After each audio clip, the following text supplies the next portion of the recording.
going to that section, I quickly want to introduce someone.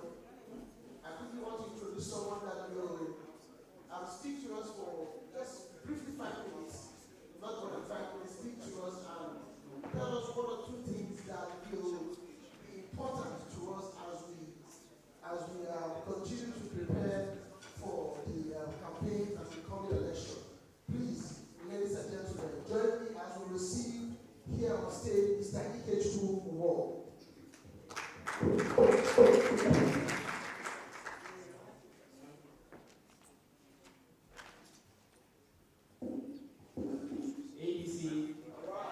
ADC, arise.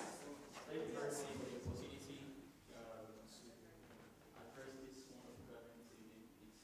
It's a pleasure to be here, and I hope that the result of this meeting, the outcome of it, is going to be something that for many years to come we'll remember and say this particular day transformation happened, something significant took place. ADC has come a long way from when it was founded in 2005, when it was called Alliance for Democratic Change, and right now it's no longer Alliance for Democratic Change, it's now the African Democratic Congress. So they have left the alliance, they have left the change, and now we have a more significant name, African Democratic Congress. If you look at that name very well, there is something that did not change, and it is the word democratic. Alliance has gone, change has gone, but now the common factor that we have is democratic. And just that we know, a democracy is a government of representation. And in this hall is the definition of democracy. Because I can see people from all across Nigeria, right from the north down to the south, ably represented here. And ADC is not just democratic in words, but also in its actions. This is something that I think every other party and every Nigerian will learn from. Come together. You don't need to be an intelligent person to understand that Nigeria is at a very critical point in its history. There is something significant going on in this country at the moment, and this is a turning point for the country for anyone that can take advantage of it. We have 2 major political parties in this country, and those political parties, in my opinion, are post-military era experiments that were meant to teach us how political parties should be run. Unfortunately, that experiment has failed, because those political parties have shown us how political parties should not be run. ADC is a democratic party that holds a guideline for the future. I remember looking into the constitution of ADC a while back, and I saw something that caught my attention. It says ADC is a party for the grassroots, and it will always be represented by people that are in the working class, and I think working class and disadvantaged. Is that still the vision of ADC? Because if that is the vision of ADC, this is something that we need to take advantage of. Remember, grassroots in this generation is no longer on the grass. Grassroots has transformed to technology. Whoever can take advantage of the technology that is taking over the world holds the minds of people. In 2016, En Marche, the political party on which Emmanuel Macron, the current president of France, ran on, was formed. And it was formed basically on the foundation of hard-working people of France. Not the elite, but the hard-working people. When that party was formed, a lot of people said, oh, this party cannot hold ground. Oh, this party has no chance in France because the elites are just going to knock it off its perch. But guess what? In 2016, Emmanuel Macron, just like a miracle, became the president of France without any elite support, but strictly by the support of the hard-working people and disadvantaged people in France. This is what the Constitution of ADC says, that it's going to be a party for the working class and for the disadvantaged. Nigeria has an opportunity right now that ADC needs to take advantage of. Nigeria has 60% youth and has a very large population of the middle class. That is the demography that contains what we call the working class people. It is an opportunity for us to take our message out there that, see, the political experiment of the PDP of ADC has failed. The ADC is the future of Nigeria. What Nigeria means, the kind of leaders we need in Nigeria are leaders that can have a way for can have upper for lunch, and can have frugal for dinner. In other words, a leader that understands the democratic composition of Nigeria, someone that whenever he's seen in the north, he can be identified as one of them. If he's seen in the south, he can be identified as one of them. In the east, one of them. In the west, one of them. It's an opportunity for us. I want to say this as a roundup, that there is only one thing that can bring peace to the lights of which I've just spoken, and that is vision. Vision is the key to unlocking the potential of Nigeria's democracy. What is vision?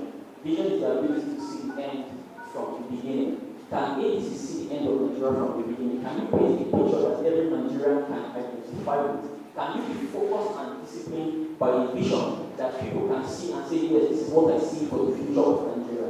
We have to develop a common vision in this country that the northern Nigerian, southern Nigerian, western Nigerian, and eastern Nigerian can be a part of it. So tonight is an opportunity to begin that journey. And I don't want us to take this for granted, because I believe that by the time we are done, we can look back at this meeting many years from now and say, yes, indeed, we formed a vision that every Nigerian can be a part of. Thank you very much.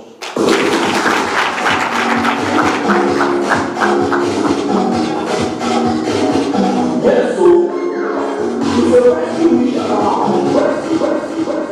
wow, please let's put our hands once again for Kachikwu. Thank you so much, sir. That is very, very insightful, and indeed it has cost me the away. Thank you so much, sir. Thank you so much.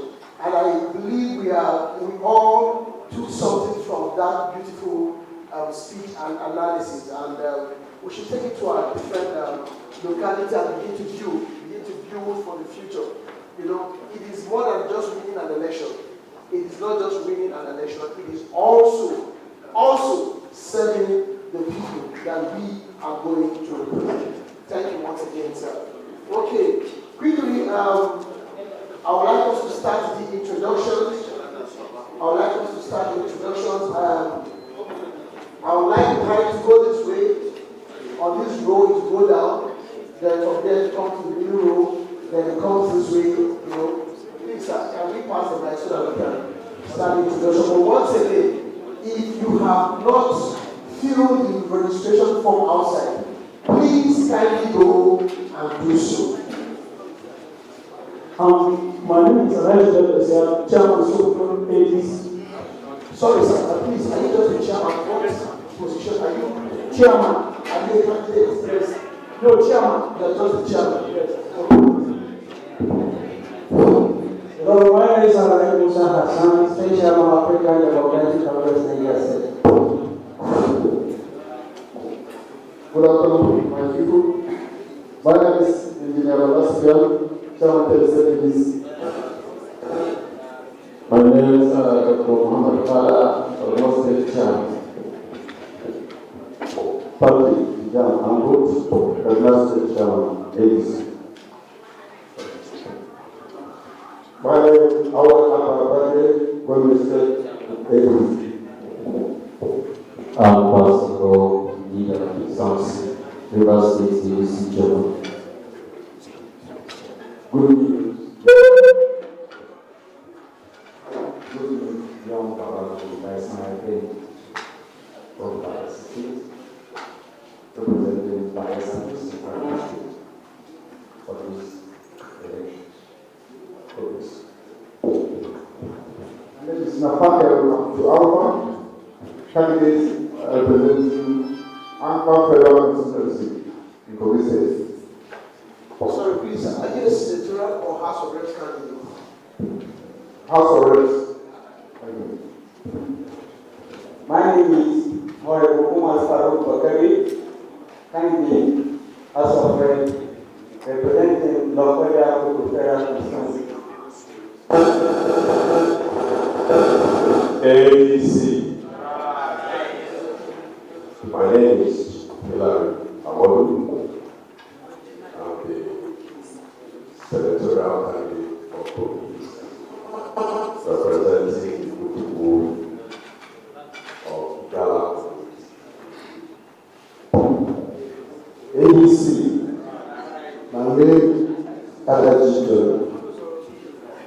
House of Press candidate for Burkina Faso in the House of Representatives.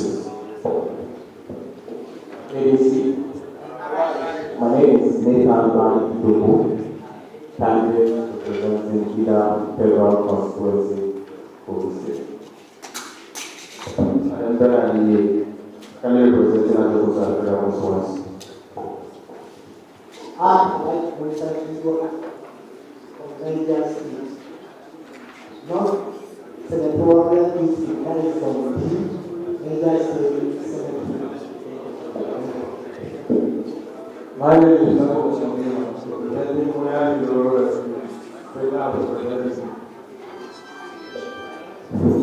My name is Abdullah, member of Industries, ADC. Abraham Shewa Ona, member of Conference representing Dumebi. ADC. My name is Salim Suleiman, member representing good people of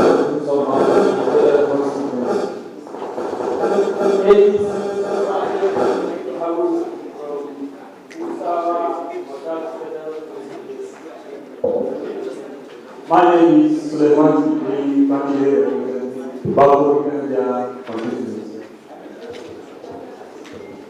ADC. Are we speaking? ADC. A, B, and C. Arise and shine. That is why we are here. My name is Abuja Imam, member representing Control Entity Constituency, Inshallah, waiting for swearing in, Inshallah. ADC. My name is Dr. Abdullah senatorial representing the first house senatorial zone or district, probably known as Portfolio in Kazakhstan. Thank you all. ADC. My name is Abdullah, member representing the ADC. ADC. A and C. My dear colleagues, everyone, my name is Faisal Afi. I am came from Katsina State, member representing the state. My name is ADC, member representing Ankara, Paskari, and Sabah local government in Katsina State. My name is Mustafa Said Abubakar, member of representative Badapashi and Abu of Katsina State. ADC, A, B, and C. My name is Adele Williams.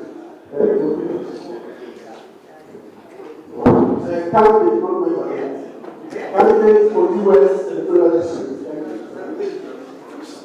ADC. ADC. A, B, and C. My name is Honorable. My name is Honorable Glory. A, B, and C. My name is Honorable and the House of Representatives member representing Kachikwu, local government federal constituency for the United States. Thank you. Arise and shine, Nigeria. I am Dr. Jafet Ahmed. I am the candidate for House of Rep representing Ofe constituency, Great Edo State. ADC. ADC. AD and C. Good evening, everyone. I am Ibobo Obuake Christiana, a medical sociologist representing the South Senatorial Districts from Edo State. Thank you. ADC,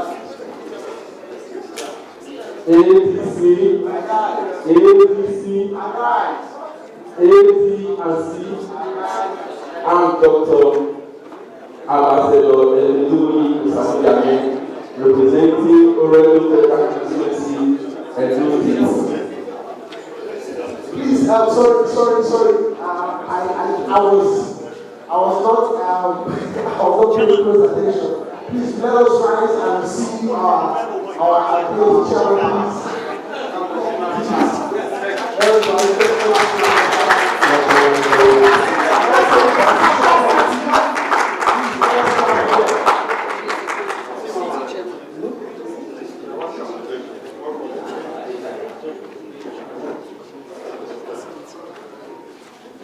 Please, you may have a seat. I'm so sorry for the mission.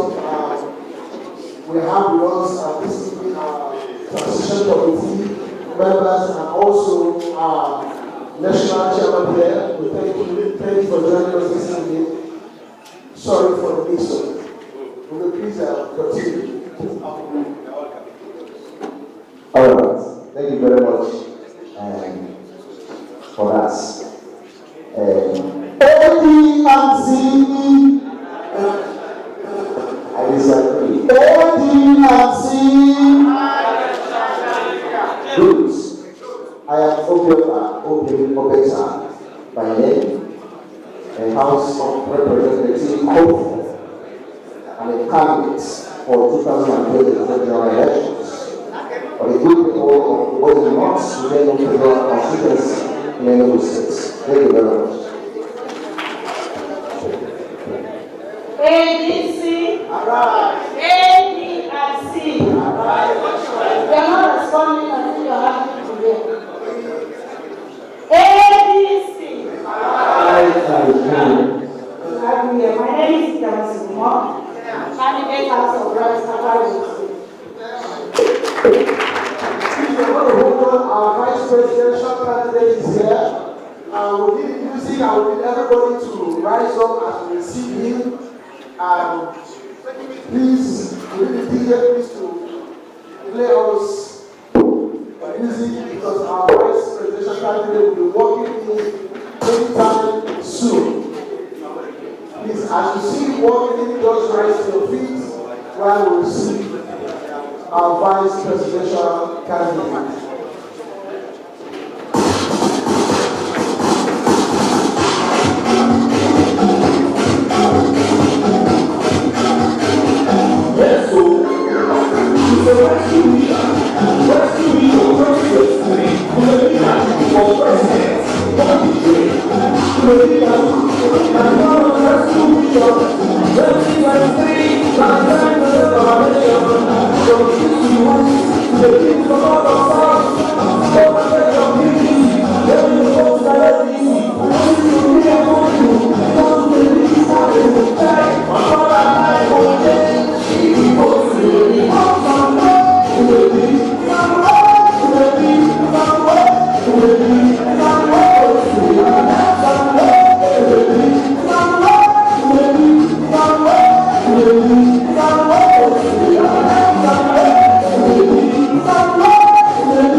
Dumebi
ADC, my name is Dr. Abuja, the Secretariat Candidate for Benue South Secretarial District.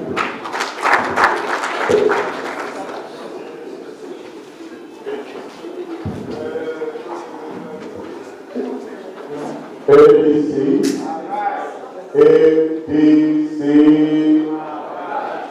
my name is Comrade Julius Praise, LCP.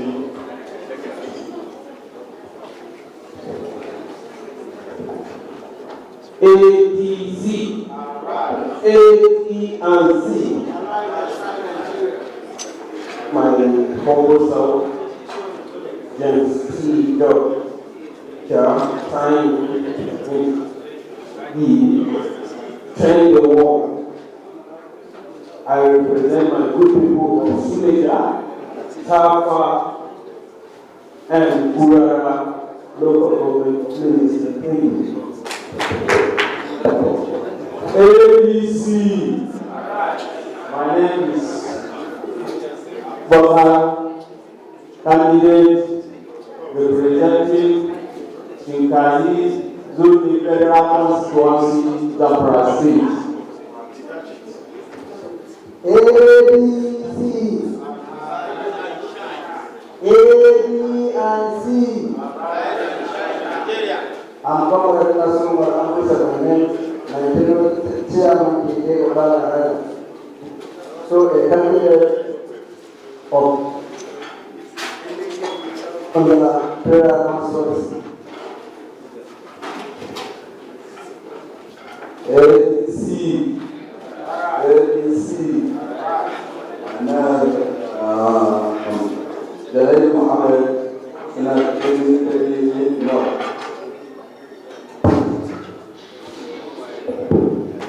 ADC, my name is Comrade candidate to represent the people of the North Pasar Federal Constituency of ADC, my name is Abuja Musa Ogi, candidate of the Abuja Federal Constituency of Kebbi State. Thank you so much, sir. Please, can we hold on with introductions? Can we hold on with introductions? We will continue because we are a little bit out of time and we need to go to the next item. So I want to introduce distinguished members who are here, members of our transition committee that are seated with us. With us this evening is Barrister Ima Tia. Please put your hands together for me. Please put your hands together for Barrister Ima Tia. Also with us this evening is Honorable Prince Teritope Oga. Please put your hands. Also with us this evening is Honorable Lesami Omolayo. Please put your hands together. Also with us this evening is Manzo Ibrahim. Please put your hands. Also with us this evening is Professor Kabiru Isaac Agogo. Please put your hands together. Also with us this evening is Lady Angela Johnson. Please put your hands together. And also with us this evening is the Secretary of the Transition Committee, Honorable Kennedy Ojo. And with us this evening is no other person than our big mother. She was one time a Senate House of Rep member. She was one time a Senate senator. She was also one time a minister, and she such an impeccable CV. And she also was or is the chairman of our board of trustees, the BOT, and she is seated here with us this evening as the chairman of the transition committee. Please put your hands together for this.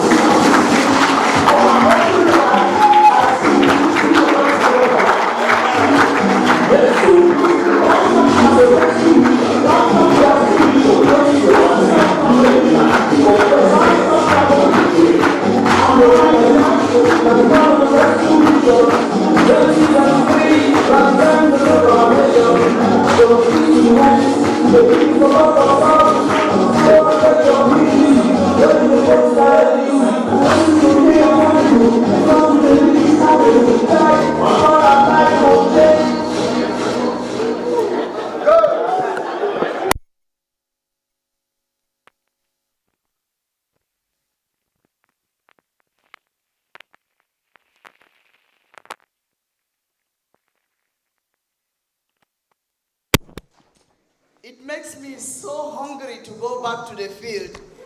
I wish I had taken a ticket. You know, once you are used to something, you never get tired. So I know the excitement, and today we are gathered here to assure you that the party is solidly behind you. Nobody is more important than the other. We will make sure that we carry you all. We'll come to all your campaigns. And I am very sure in my heart, I know we are going to win. We are going to make a lot of impact. I am so proud to see a few women, not as many as I would want.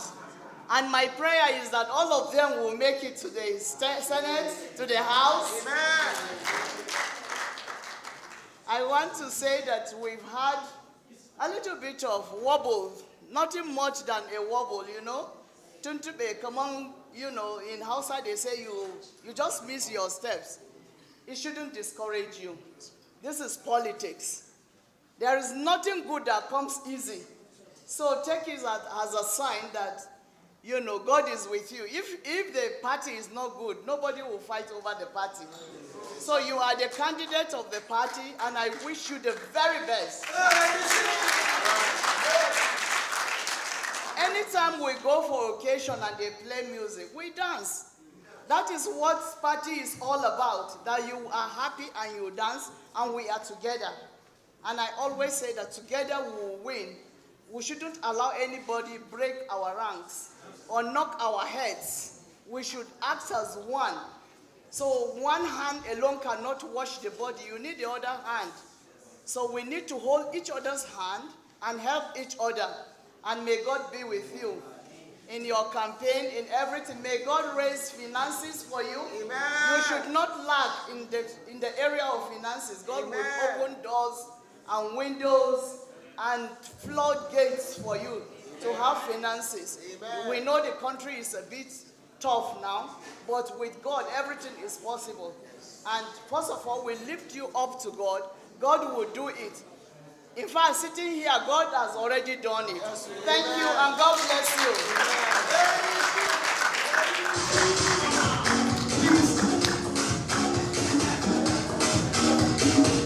Yes, so it's a rescue mission. Rescue mission 2023. Dumebi Kachikwu for president. Join the train. Dumebi Kachikwu and the man on the rescue mission 2023. Now it's time to save our nation. From the east to the west, to the east, from north to south. Go and get your ADC. When you go to the ADC, since we get your money, you come to the biggest party in the time. I'm gonna like that change. Dumebi is on the way. Dumebi is on the way. Dumebi is on the way. Dumebi is on the way.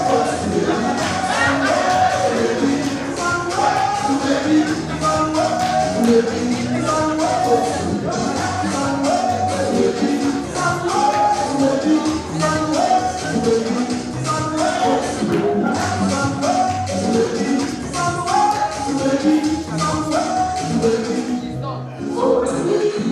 Yes, so 2023 is another opportunity for us to make it right. Let us shine our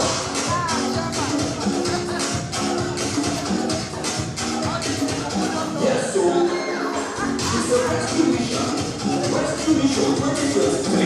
Dumebi Kachikwu for president. Join the train. Dumebi Kachikwu and the man on the rescue mission 2023. Now it's time to save our nation. From the east to the west, the people from north to south. Go and get your ADC. When you go to the ADC, since we get your own people, you come to the biggest country in the child. Dumebi is on the way. Dumebi is on the way. Dumebi is on the way. Dumebi is on the way. Dumebi is on the way. Dumebi is on the way.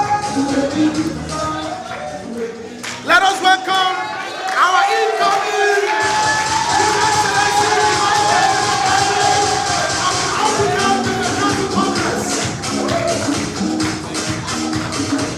yes, so it's a rescue mission. Rescue mission 2023. Dumebi Kachikwu for president. a big Kachikwu. As a man of the rescue mission, 2023, and the time to save our nation. From the east to the west, the people from north to south. Go and get your PVC, when they go to the ADC. Wow. Wow. Please, you may have your seat just as the vice presidential candidate has requested. I'm so full of joy. I'm so full of joy, and with the honor to do this. You know, I met His Excellency the vice presidential candidate in 2018 when he was contesting for president. I met him, and in fact, I fell in love with him because he was full of wisdom, he was full of ideas, and he was full of hope. And today, I'm standing here before you all to welcome him. It's such a privilege. Sir, I welcome you to the podium, sir, as we receive. What's the plan? I'm supposed to give my speech now while I welcome him. ADC, ADC. Thank you, everyone. Please, you can all remain seated, please. The caretaker chairman.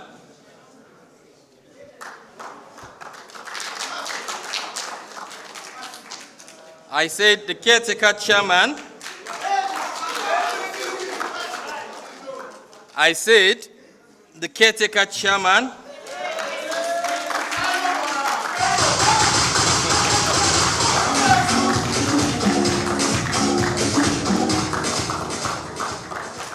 Members of NEC here present. Our presidential candidate. Our senatorial candidates, House of Representative candidates, and House of Assembly candidates, and gubernatorial candidates here present. Other members of our great party, I say to you all, good evening.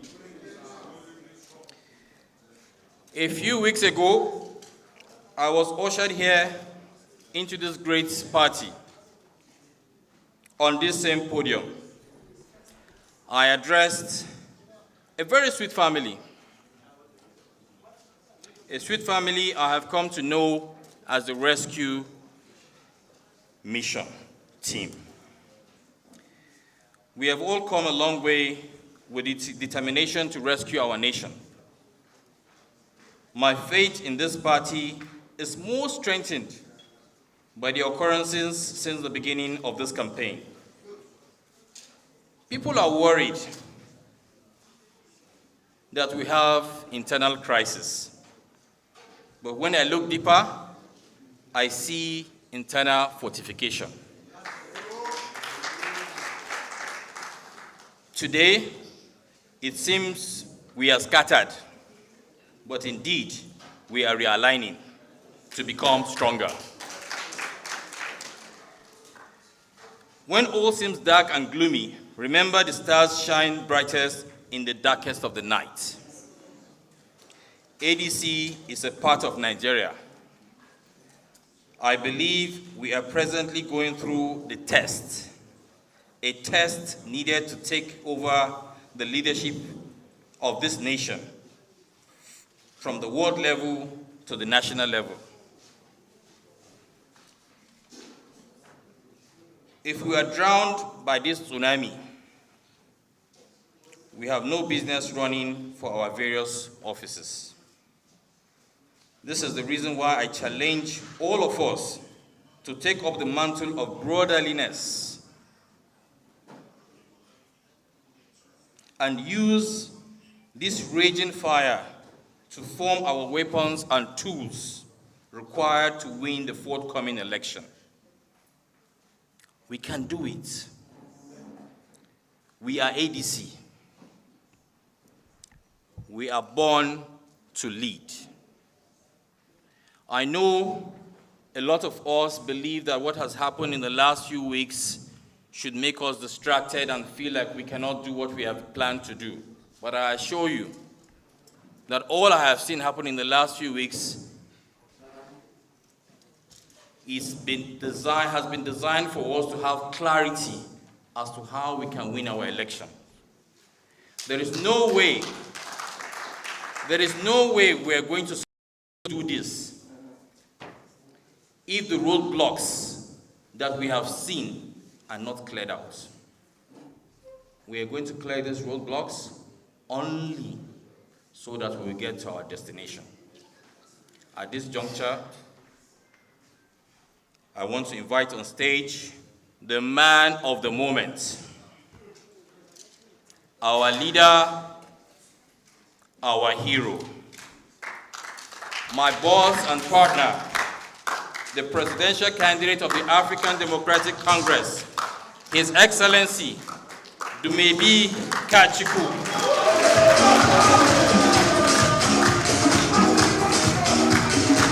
Yes, so it's a rescue mission 2023. Dumebi Kachikwu for president.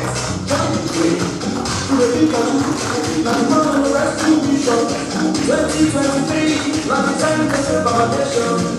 From the east to the west, the people from north and south. Go and get your PDC. Where you go to the ADC. Since today I'm on the move. Because to the big is capable. My brother and I go change. The house is on the way. Dumebi is on the way. Dumebi is on the way. Dumebi is on the way. Dumebi is on the way. Dumebi is on the way. Dumebi is on the way. Dumebi is on the way.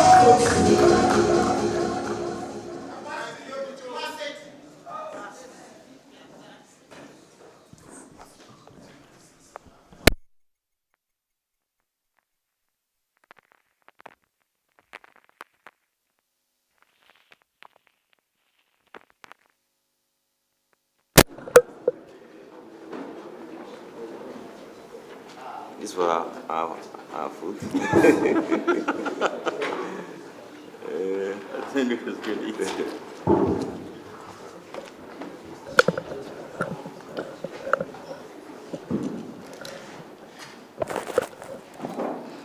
Paul, what's the order of events? Huh? The Vice President was giving a speech. Okay, he's done. I don't know if he's done. ADC!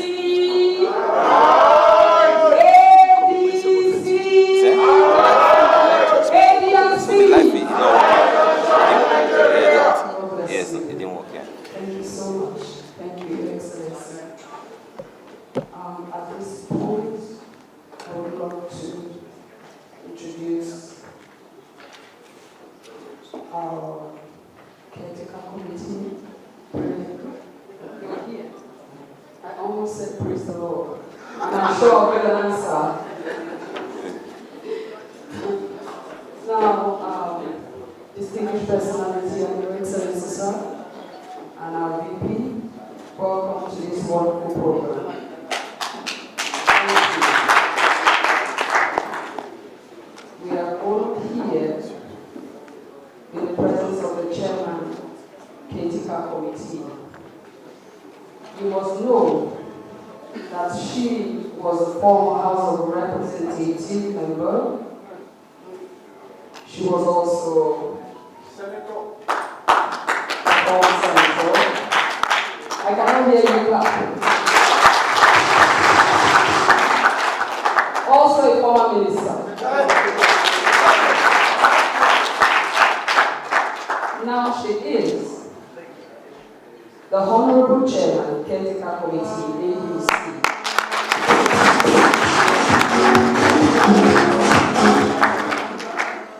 With a standing ovation, please.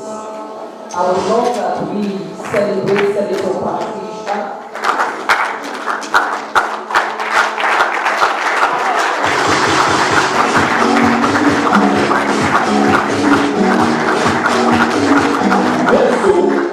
As the Secretary is Honorable Kenneth Oyon.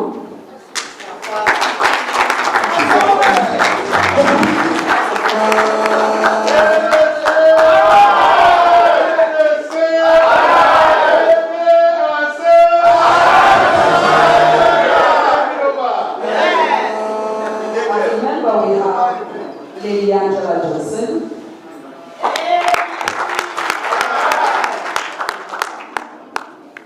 As a member, we have Professor Kabiru Dango.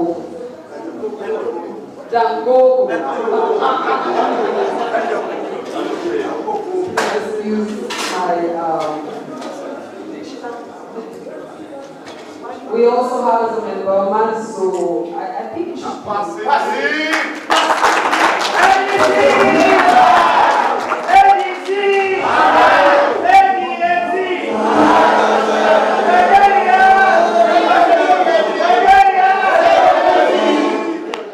As a member, we have Honorable Lesson Omolai. ADC! ADC!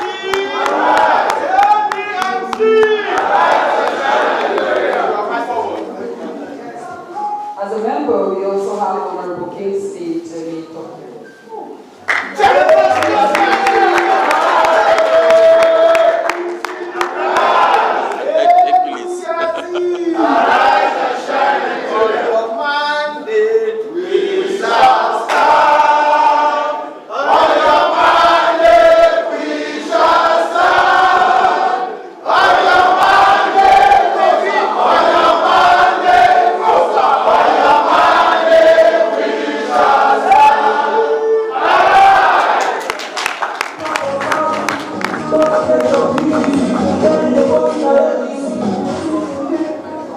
As a member, we also have Barrister Iman.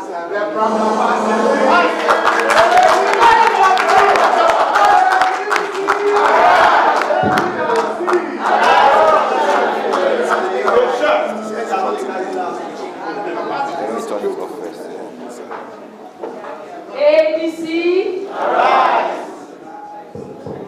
ADC. ADC. Thank you so much. We came out here for a very important discourse with our president in waiting. Mr. President, we will not keep you waiting. We will move right into the question and answer session. And distinguished personalities in the house, I simply want to say, you sitting here, you are an answer to so many prayers. You are here representing the voices of those that cannot stand here. So I believe your questions will be responsible and your actions will be in line with tonight's program. Thank you for your understanding and thank you for your patience. Thank you, Lord. I can hear you clap.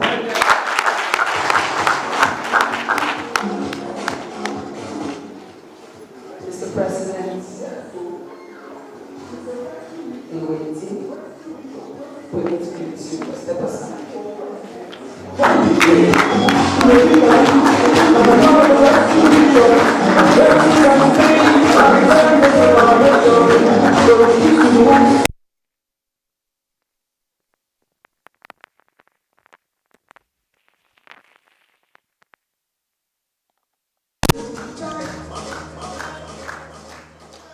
Please sit down. ADC. ADC. AD&C. I came here battle ready.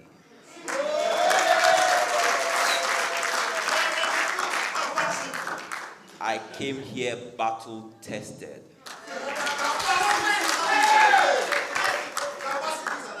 I came here ready to represent you and fight for you.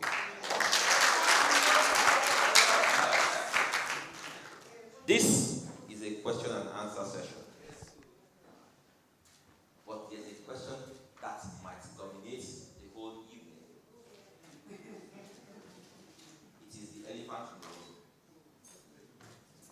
And I just want to deal with this question, deal with the issue immediately, and so we can get to other questions, because I want our questions to revolve around the issues that matter to Nigerians. Are we okay with that? Yes. In the last 2 weeks, or less than 2 weeks, our party, the African Democratic Congress, has been in the news for the wrong reasons and for the right reasons. Wrong reasons because it will seem that anytime there's dispute, conflict, it connotes something negative. Right reasons, when you fight evil, it's always the right reason. When you fight evil, it's always the right thing to do. Evil always thrives when good men keep quiet.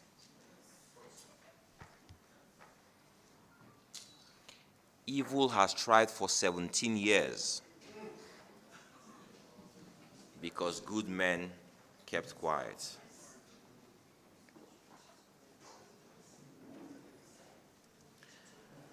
I want our party faithful to understand that my issues with the immediate past chairman are not personal.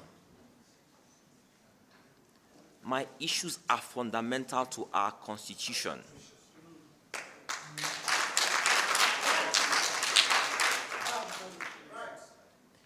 The easiest thing for me to do as a presidential candidate of this party is to keep quiet. After all, Ralph Nwosu couldn't have done anything to me. Absolutely nothing. But what of the other people who cannot speak up, who can't fight him? What happens to them? Who speaks for them? You have paid your form, paid for forms. You are campaigning. One day you wake up, find out that your name has been removed. They force you to say they have a better candidate. Or imagine a situation where you've campaigned for months. On election day, all your agents are not answering your calls.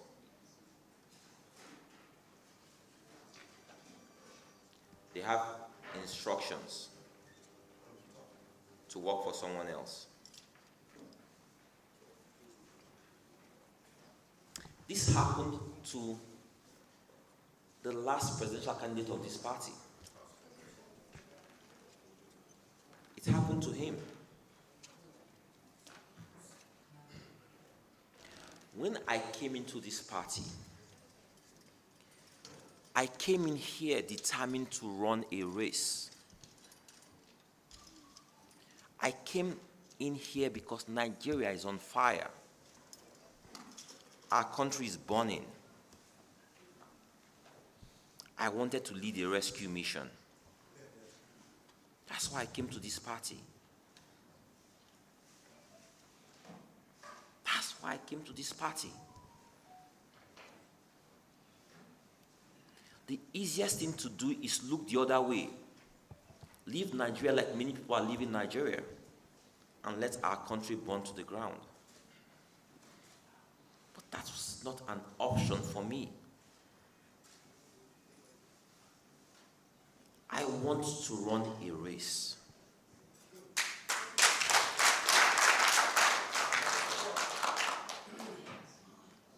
Seven years ago, Nigerians were deceived. There was a clamor, change. The youths of Nigeria led that clamor. The same way the same youths of Nigeria are leading a clamor today. They used them. They brought in a government that has almost destroyed our country.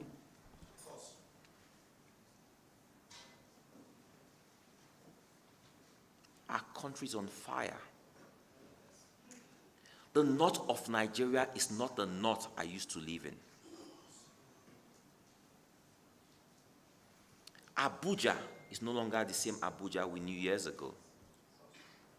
Schools are shut now as we speak. ASU on strike for 206 days or so. Healthcare workers are leaving the country in droves. Our borders are not secure. Our highways are killing fields. Kidnapping on the rise. Economy collapsed. Yahoo, our major product. When you see all these things, you expect that good men and women will do everything possible to rescue this nation. That's why most of you are running for office. I see a lot of people who came from Kano, Kaduna, Jigawa, Katsina, Yobe, Zamfara, Sokoto. Do you know what it takes to travel from that part of Nigeria to Abuja? But you came here this evening. You came here because you have passion for Nigeria. Because you believe that something must be done to arrest the decline in our country. Look at Southeast Nigeria, on fire. So when you see all these things, you wonder why a party like ADC will not take elections seriously. Why our former party leaders will want to play with elections like this.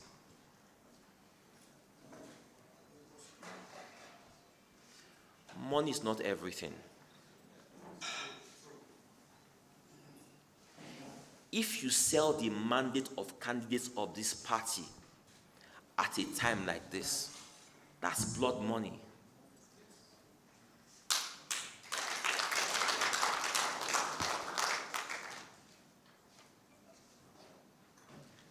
Unfortunately for them, man will always propose, but God disposes.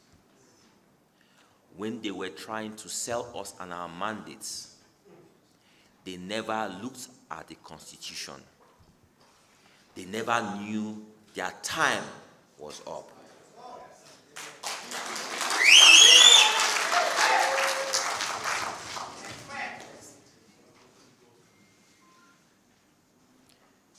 The more we were planning for a campaign, all we were getting from the party every day, distractions.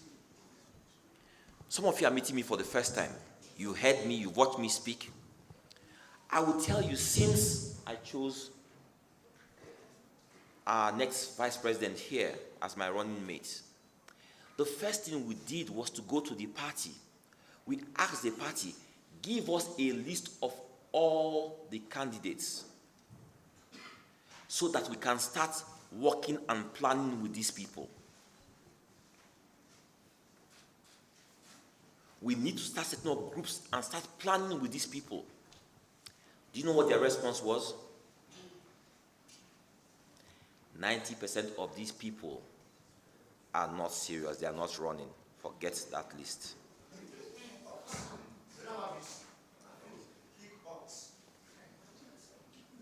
I was just telling a gubernatorial candidate here this evening. We just left my office now. He believed that they took him so seriously in the party. Every day he's fighting to get himself heard, struggling with his campaign, moving around his state. On that list, they said to him, this one, forget him. He's not running. That's a man I know that he's so serious.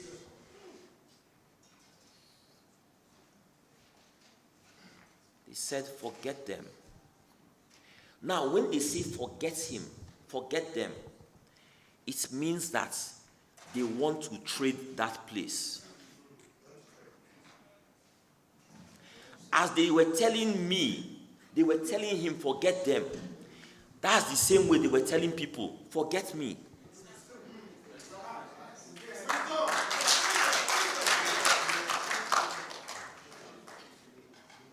He doesn't want to run a race. He wants to sell to PDP. He wants to sell to APC. He's Khan. He's working with P2B. Rubbish.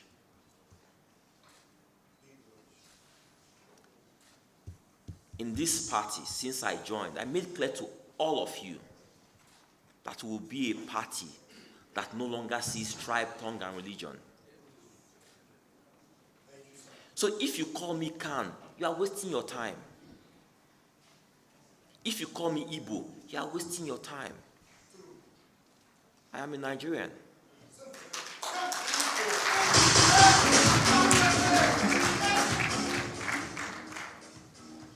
I represent Nigerians. Don't let people continue to divide you. Old men, these old men,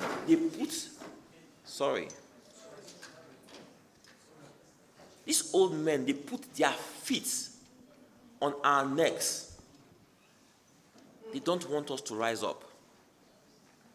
My generation is a generation that has been cut off from leadership. Completely.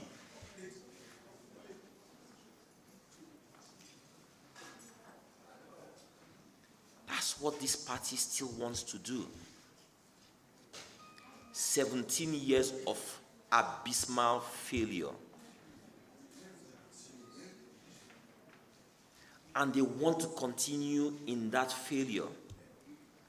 That will never happen.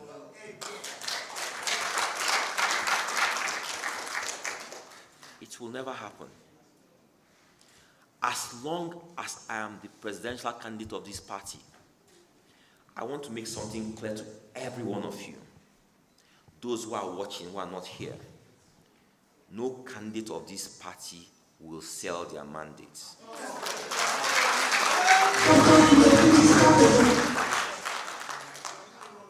I will fight you. I will take you to court. I will use everything legal to fight you.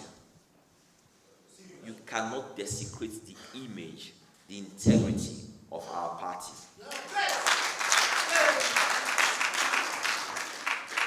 That's the old ADC. We have a new ADC.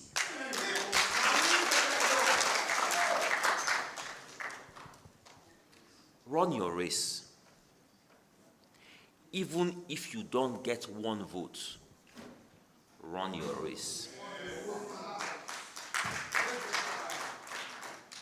That experience is very, very rich.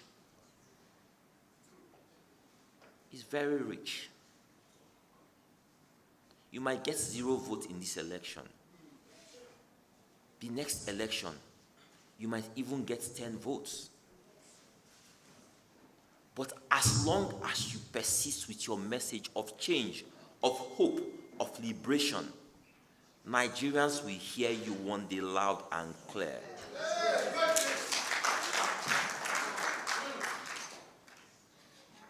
Don't let anybody deceive you.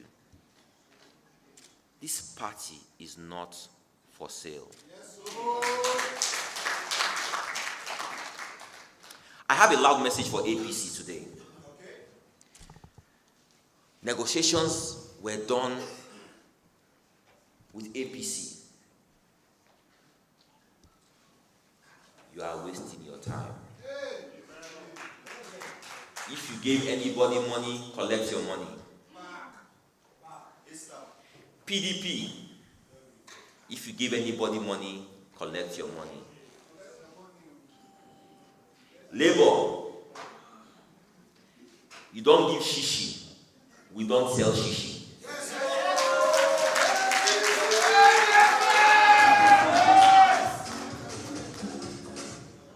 This is fundamental to us. They are all the same. Nigerians might be beguiled. They might deceive them now. But their eyes will open very soon. Sustain your message. Stay on your message. Stay on logic.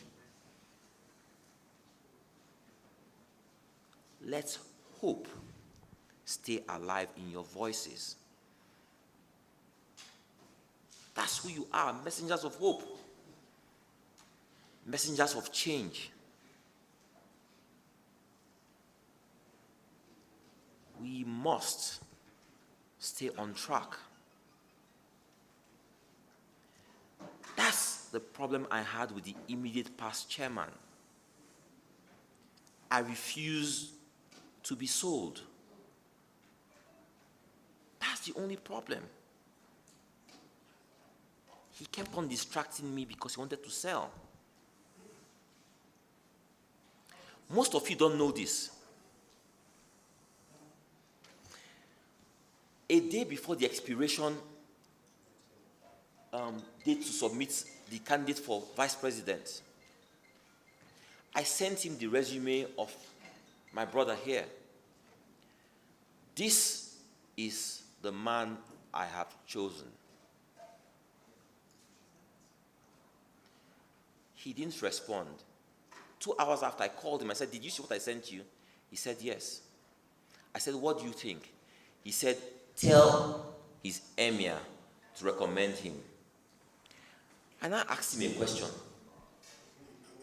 Is it emir that will choose my candidate for me?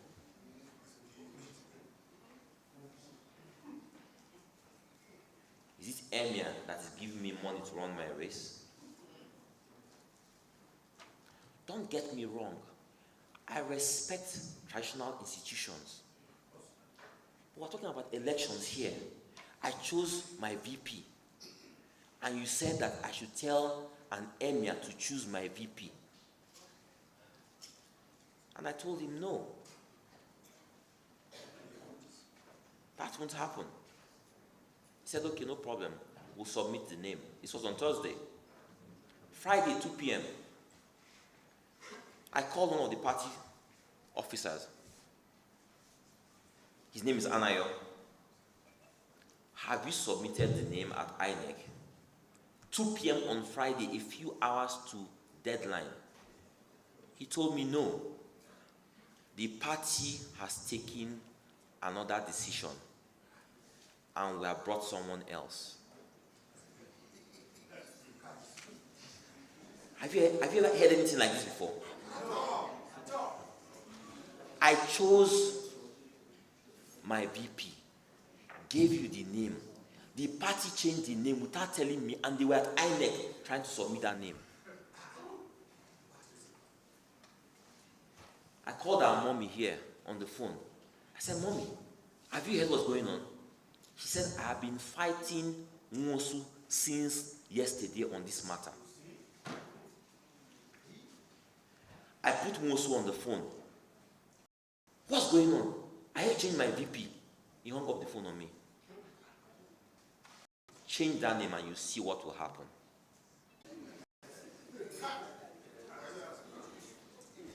They had to take a week after that. He went to meet mommy. We had another meeting in my office with all the NWC members. We were planning campaign. I said, "Party, have your meeting, have your strategy session. Me and my team will have our strategy session. I'm traveling this night. When I come back next week, we'll meet and I will give you people my campaign council, my campaign DG." Everybody said, "Okay, fine and good." I entered the plane that night. As I arrived in Dubai, first thing I saw on the news, this same Mosu announced campaign DG for me.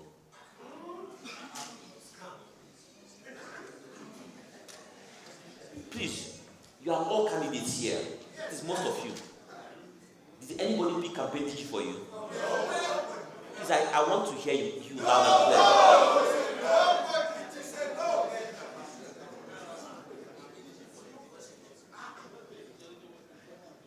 I saw it in the news.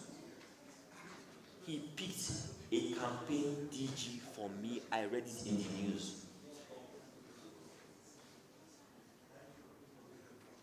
Since that day, I saw it in the news.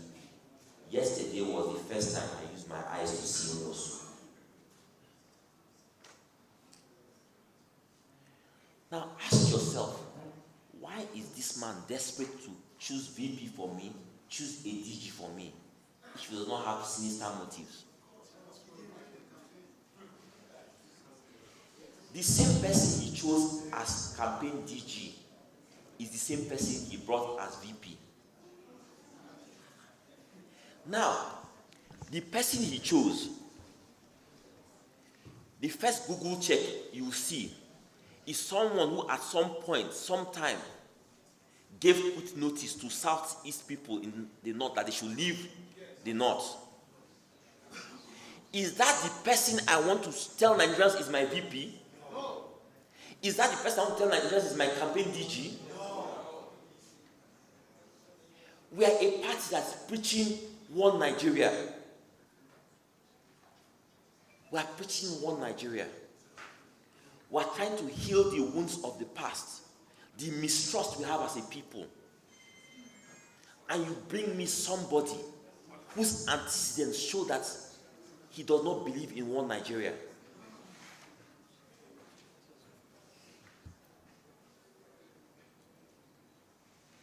Since then, I refused to see him. He went to the BOT chairman. He went to NWC members. He said, telling them, please, beg him, he should forgive me. He should forgive me. I'll never do this again. I'm sorry. That we will call the man Global Campaign DG. He won't be his own DG.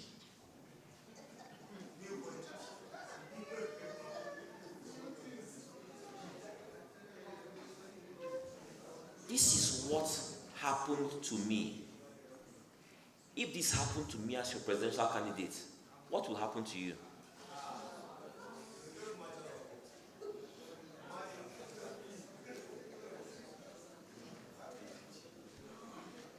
Immediately he realized that I was not ready to have or entertain conversations with him anymore. This man started telling everybody he wants to sell. I know he wants to sell. I know he wants to sell. Meanwhile, he was there negotiating all of us. He wanted to put a VP for me so that one day the VP will pull out of the ticket and my ticket will be there. Okay, you see that campaign DG? Go and see all the things that campaign DG is saying about me in the press now to tell you what their plan was all along.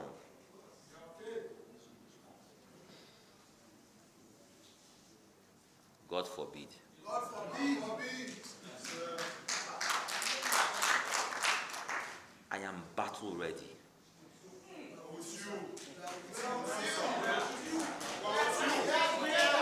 Calm down, just hold on. Understand that these people have been like this for 17 years.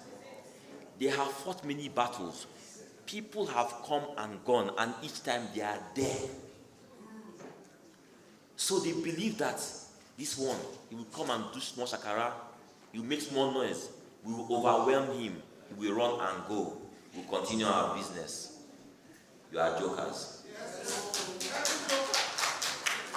Let me tell you, because I know you people are watching, you made a big mistake. I am the last person who runs or shies away from a fight. I am fighting for truth. I am fighting for justice. I am fighting for equity. I am fighting for every ADC member.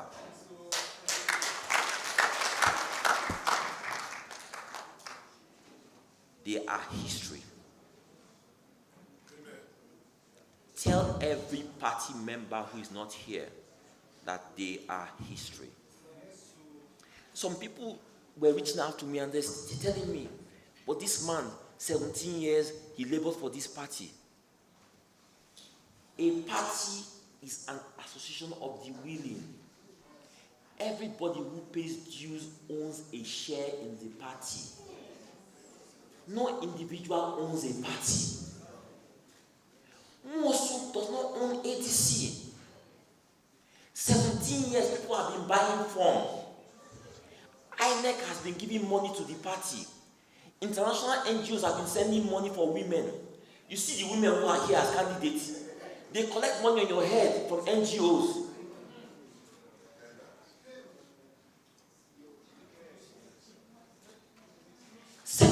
Years, this is what they have been doing. And someone will tell me, just leave him for 6 more months. God forbid.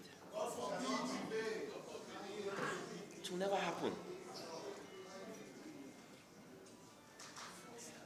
What is he looking for there for one more day after 17 years? What is he looking for? They brought some candidates to Abuja, and they made them sign resolutions supporting them.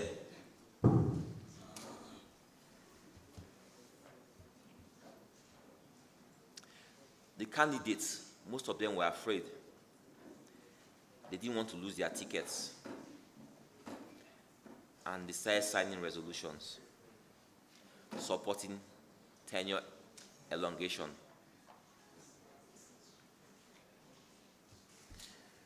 For those of you who did that, let me tell you this. That's your first test of leadership.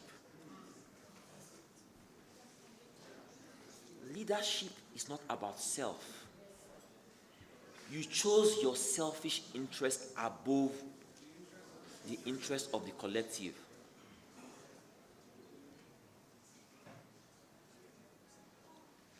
You failed the first test of leadership. Because of my ticket, I will sell everybody. Let me protect my ticket.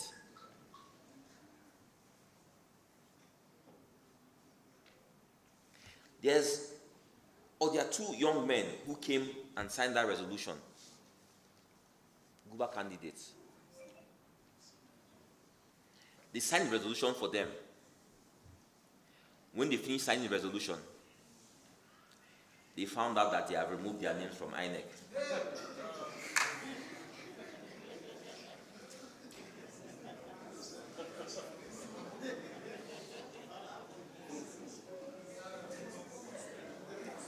They ran to my house. Leader, save me. Candidate, you signed.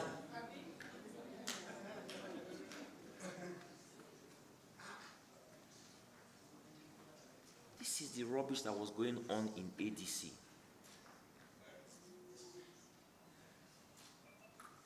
You want to stay there, go and bring money.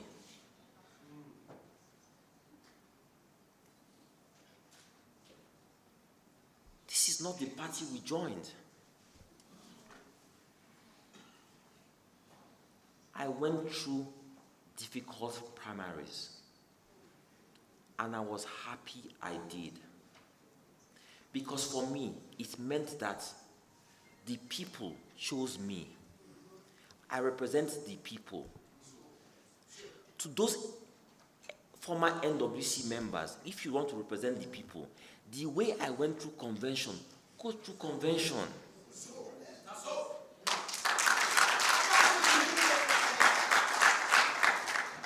Present yourself, test your popularity. Do consultation the way I was doing consultation. Campaign. Let the people decide who they want to lead them. Dumebi Kachikwu will never promote any candidate above the other. I won't do that. It's your choice, because the party belongs to all of us. Let's give a fresh mandate to credible people. They are free to contest. What the constitution tells me is that only 3 people the national chairman, national secretary, and I think national treasurer. Those are the only people who cannot contest because they have been there for 17 years or thereabouts. But the others are free to contest. It is so shameful that somebody in this day and age, you are so desperate for power that you now call some 16-year-olds, give them ADC uniform, and tell them to stay there and pretend to be state chairmen and do kangaroo congress and say that they have given you 1 year. This is what happened. This is what people are telling me to defend. And those of you who are calling me to say, he's an Igbo man like you, how can you do that to your Igbo brother? I represent Nigerians. I represent all ADC members. Igbos voted me. Yorubas voted me. Hausa voted me. Ijaw voted me. Idoma voted me. Ti voted me.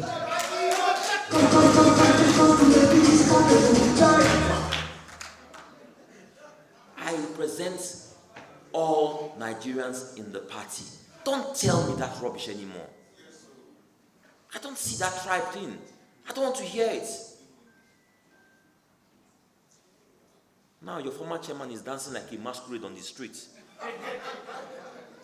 Shameful. That dance is saying, this is my property. Nobody will take it from me. We have already taken our property.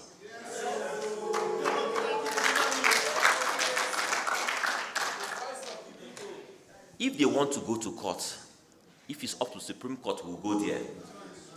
If it's United Nations, we'll go there. If it's ECOWAS, we'll go there. But we day here, can't we? It's our party.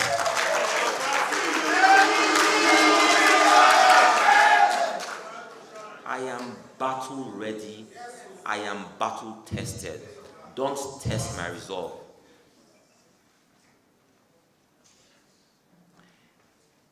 Continue thinking that you are damaging me in the media. You are wasting your time. You are making me and our party popular.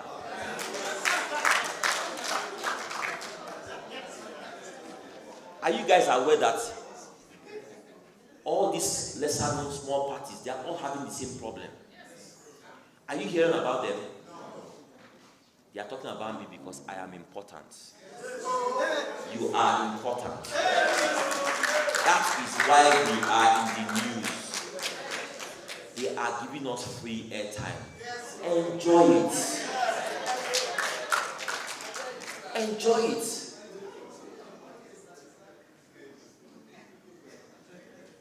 Every day, front page, ADC in crisis. What I see is ADC front page. If ADC is not important, ADC will not be on the front page of the paper.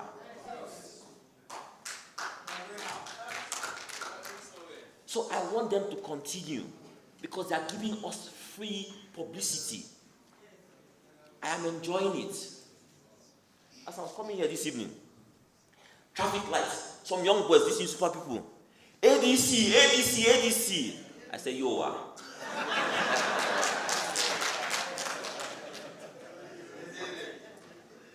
They said, we know Ahmed Buhari, we know him. I said, yo, I'll give you the video. I made the video. I said, greet him, make a video and let me greet him. They are making us popular. Remember, this race we are running. You see, PDP, the people who are there have been there forever. We have been talking about them in the media forever. APC, our great-grandfather, forever. Labour, our father, forever. So, it's just now they are hearing about us. Let them hear about us. Let them hear about us.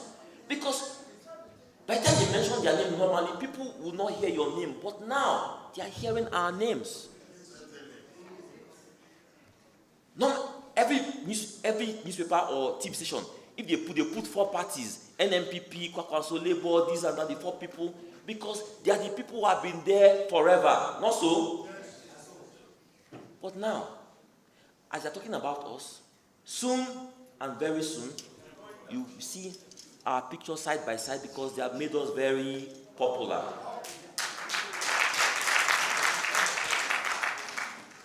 Don't ever feel that it's going to affect your chances. It's going to help your chances. It is going to help your chances. Everywhere you are seeing handshake, ADC in crisis, ADC, this, ADC that. People are seeing you. People are talking about you. Embrace it. Don't shy away from this. So when people ask you, I say, yes, this happened, but this is why I am running. Because we want to change the narrative. We are doing this because we are standing on truth, justice, equity. That's what makes us different from other parties. So it's something good. Don't worry. It does not hamper your chances at all. It doesn't. We are going to go into this election strong. I know that we have a lot of placeholders who are not serious about running the election, who most is using to be writing rubbish all over the internet and WhatsApp group and all those things. Ignore them. Those of us who are serious about running elections, we will run our elections.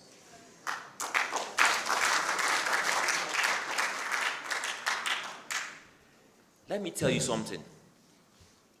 A battle is not about numbers. Hearts. Several months ago, when you heard Russia war with Ukraine, everybody believed 48 hours the war is over. Not so. Hearts. That's what you need to fight this battle. Don't be afraid. This race is not about the money you have in your pockets. Because some of you are here running. Shishi. Kudi. Babu.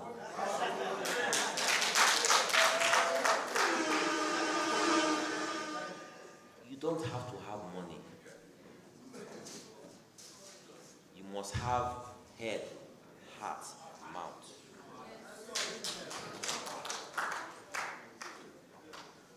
You must have the brain to have solutions for the problems. You must have the courage to proffer those solutions, and you must have the mouth to speak diligently on a daily basis to Nigerians, to the suffering masses, those solutions. Be the difference. Stop looking for money up and down to buy voters. That's not who we are. Why are you different from all these other parties?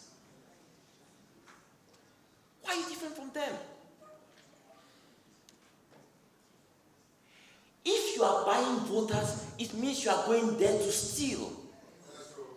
I put that to you right now. If you are looking for money to buy voters, you are going there to steal. You've made an investment and you must recoup that investment.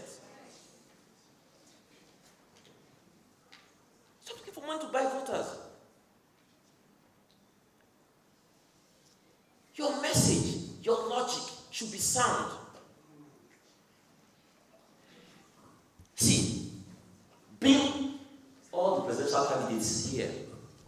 Any day, wake me up from sleep. Power, I have a solution. Economy, I have a solution. Healthcare, I have a solution. Education, solution. I don't have to think. While they are moving around doing consultation, I am researching. They are shaking hands of traditional rulers. I am working on solutions that will help Nigerians. That's what's most important. That's what's most important. Let the debate start and we'll know who is who. We'll know who is who. My job, my aim, by the time we get to election day, every Nigerian will know where I stand on every issue. If they decide that they want to go with our fathers, that's their choice, that's their problem. But I have to let them see me, hear me, know that there's an alternative. That's my job. That's my job. If they don't hear me, I have failed. If they don't see me, I have failed. But when they have seen me and they have heard me, and they choose to go for those who have no solutions for our many problems, that's their problem.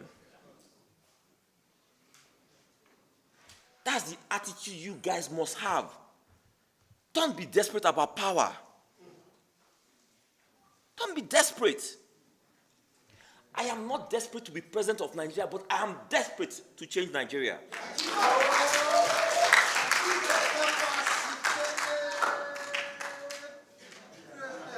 That's what should matter to every one of us. Please, don't be in ADC. Don't seek power for your pockets. For over 2 decades in this town, I have seen all sorts. Ministers, governors, held power 8 years. I look back now, see those people. All that money. See their houses, not painted for years. Have you ever wondered why you see some men who have held office? You now see when the APC candidate or the PDP candidate, when they are moving, you are seeing old men who have held office. They are in their 70s, and you are seeing them like this, following them. Do you wonder why they are doing that?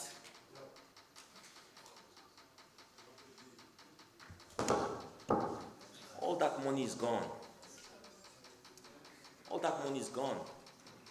You're looking for fresh money, fresh opportunity. Never seek power for the sake of money, for your pocket. It's about service to humanity. Our service to humanity. You must have the right reasons. Let me tell you, for those of you who have the wrong reasons, anytime you talk, people can see through you. People can tell the difference. People can tell the difference. That must never be you. Seek power for the right reasons. God knows those who are seeking power for the right reasons. And we all know that God will give power to whomsoever.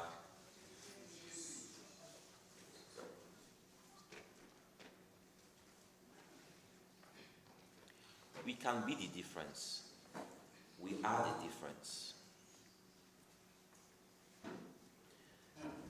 As your presidential candidate, I want to make a commitment to all of you here and those who hear me. As long as you are willing to run your race, as long as your race is a race of integrity, as long as you are willing to stand on the truth, as long as you are fighting for the masses, the common man, I will be right there behind you.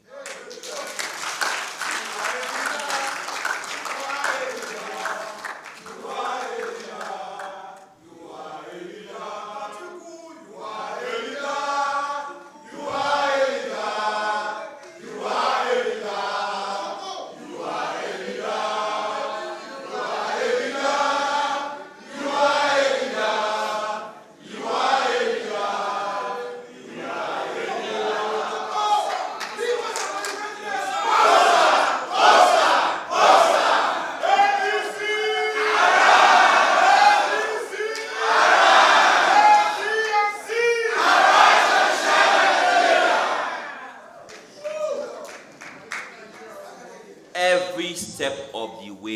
I'll be right behind you. You will never feel my absence. I will always be present every step of the way as long as you are running a true campaign. Don't worry about money.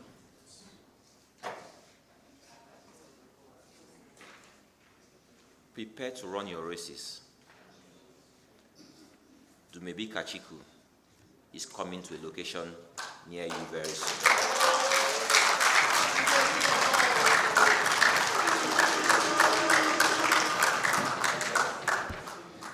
Having said this,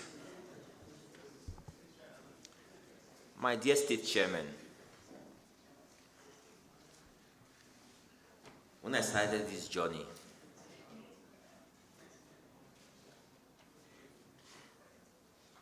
our state chairman surprised me. They surprised me.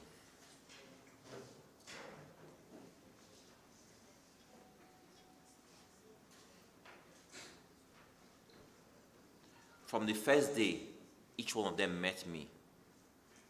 They said, "We are with you."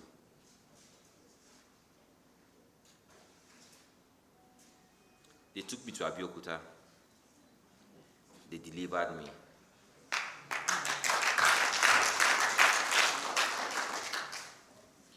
After Abuja, our former chairman said to me, "You must not speak to our chairman again. Anything you want to do with the chairman, come through me, come through the party."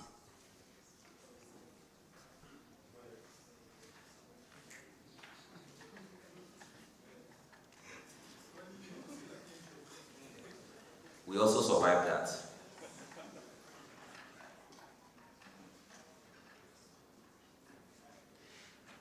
When they started this battle, some of them didn't know I was on their platform.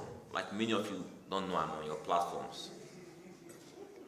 So some of you who abuse me on your platforms, I see it. But in every family, they abuse each other. It's okay, I still love you.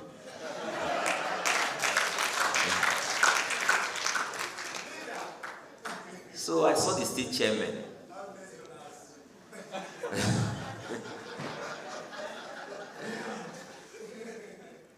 They removed the Abia state chairman. They thought he was a paperweight. They thought he was lightweight. The man said, "People don't know who I am." What you see happening in our party today is because of one man. Where's the Abia state chairman? Stand up. The crisis you see in the party today is not because of me, because of that man. They removed him illegally. The man said, "I won't be like those people you move like that. I will fight you." So in their group, I saw him galvanizing his brothers. And his brothers stood behind him.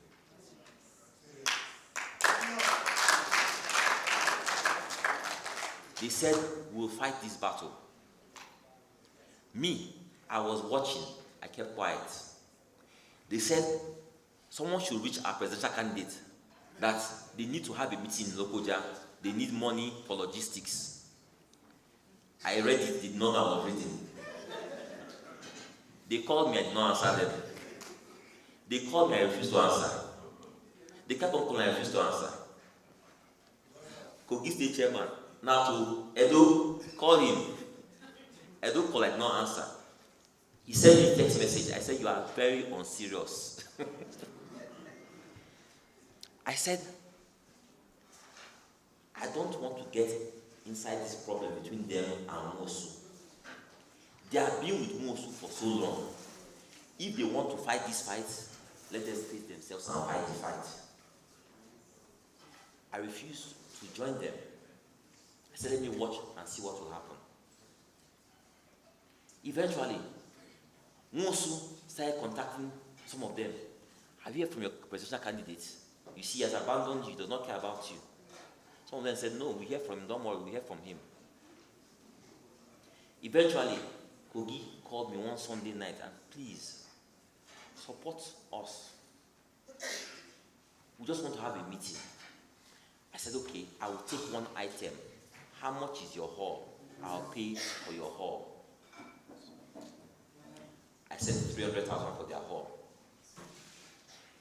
Chairman called him. Have you heard from your presidential candidate? He said, yes, so can you imagine he gave us only 300,000 naira? Chairman said, I'll be former chairman, he said, don't mind him. You see, he's only 300,000 he can give you. Me, small chairman like me, I'll give you 200,000 naira. He gave them 200,000 naira. As they came for their meeting, he said, calling them one by one. Our candidate is not running a race, he wants to sell. You people should indict him. You people should indict him. He does not want to run a race. Indict him. As they were having their meeting, somewhere in Lugbe, is it Lugbe? This our chairman, 11 p.m. at night, he summoned me that I must come to Lugbe at 11 p.m. to come and answer query.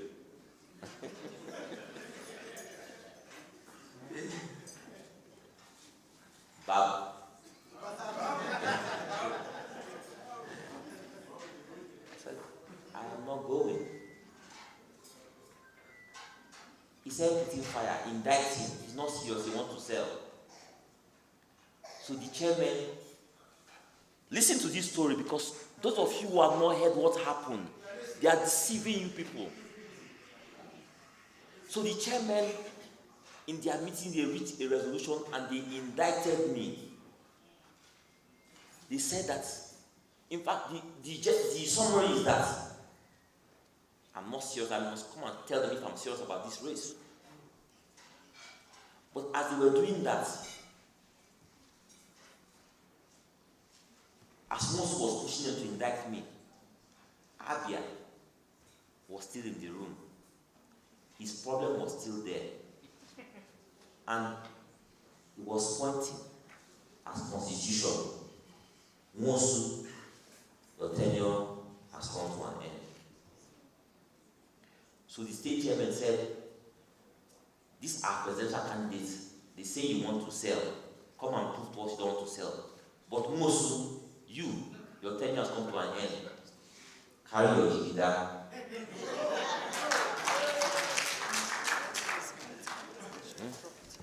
It's okay.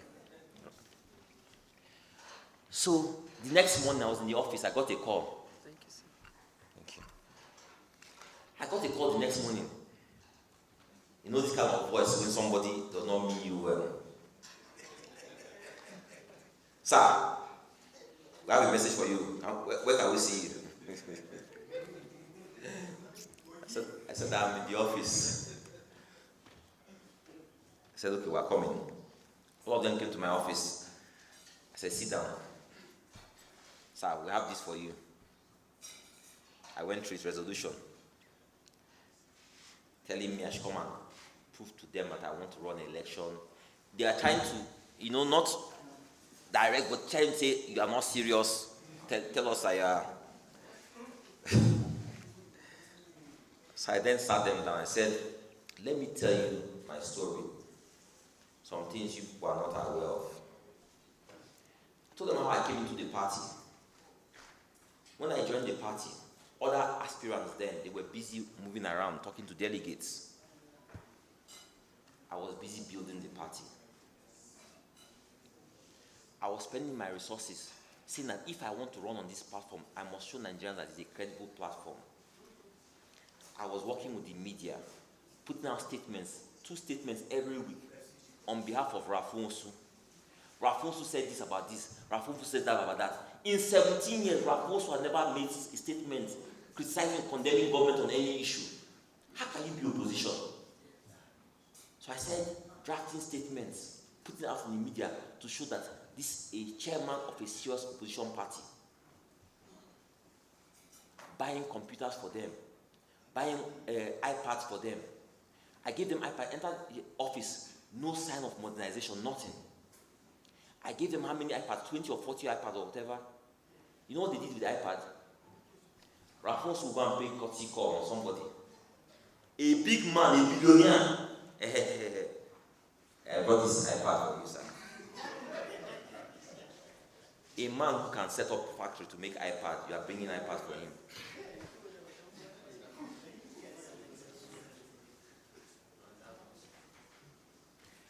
I was busy doing that.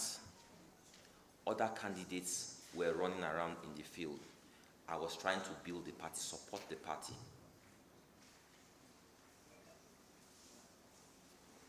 I explained this to them. I told them how on the day of the convention, when Abuja, everybody was doing accreditation, waiting for convention to start. Our former chairman, called legal advisor, one or two people called them and said that, I want to disqualify all these aspirants. Make me the presidential candidate of this party.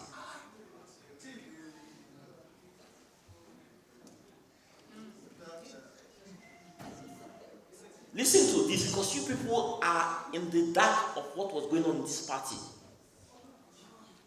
The legal advisor said, it's not possible. You did not pick form. You need to give about 21 days notice, or how many days notice? It's not possible. So they proposed one other aspirant. Mufsu said no. Mufsu said they should use Dr. Chike. Our dear mommy here. Mommy, God bless you.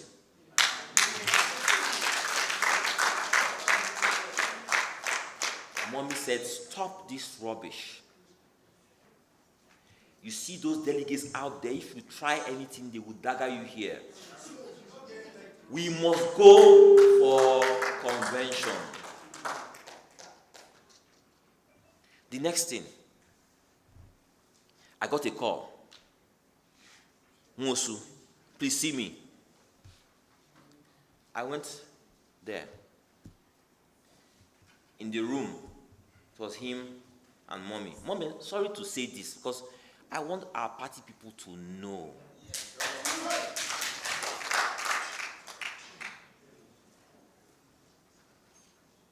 Both of them in the room. Mosu started telling me, hey, how I built this party 17 years. All the struggles, this, that. And this party has come to this. Bottom line, that if you want to go for this convention, if you want this convention to happen, that you must bring 2 billion naira. From 2 billion to 500 million naira.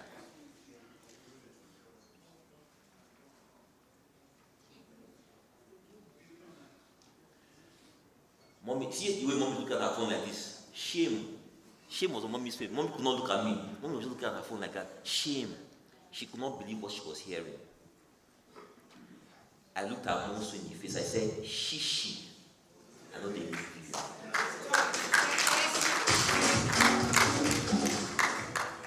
I said, shishi. I know they give you. If you want to disqualify me, disqualify me. He said, after this meeting, he would also talk to Mogalo. My mother was laughing. If you don't get shishi from me.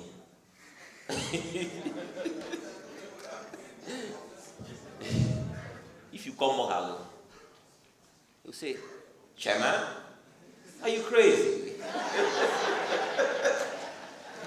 You mean you want me to give you 500 million naira? You must be out of your mind.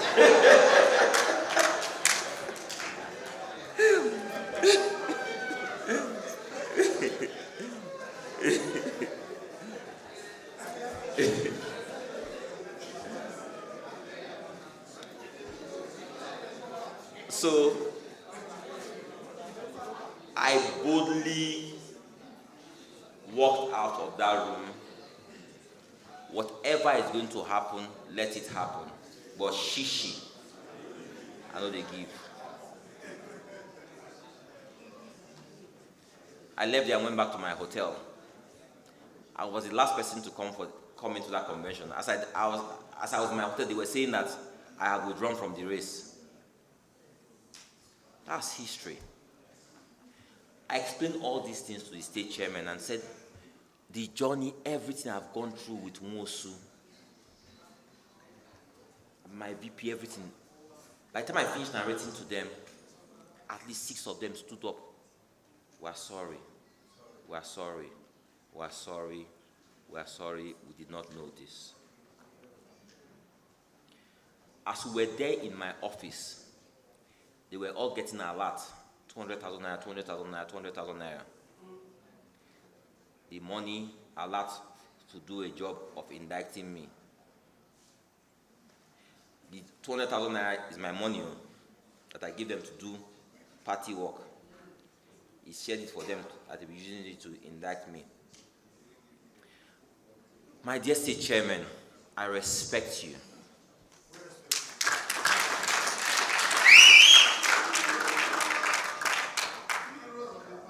You are my heroes. You are courageous. When the story of this party will be told,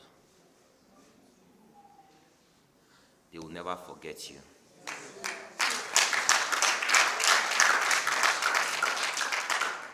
History will be fair to you. You could have taken money and walked away. I know all sorts were offered to you to abandon this fight. You could have taken positions. Some of your colleagues, they offered them positions, offered them money, they abandoned. But you stood courageously. Because of you, we are all gathered here tonight. State Chairman, please rise and take a bow.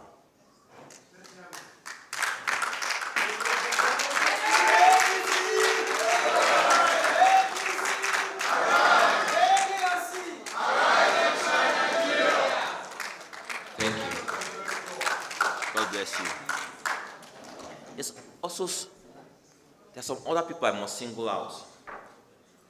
Our mommy, our darling BOT chairman, now the chairman of the interim caretaker committee.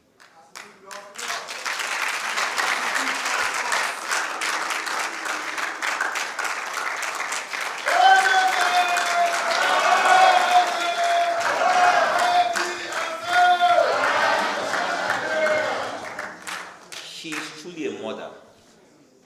She's a mother to this party. She could have taken the easy way out.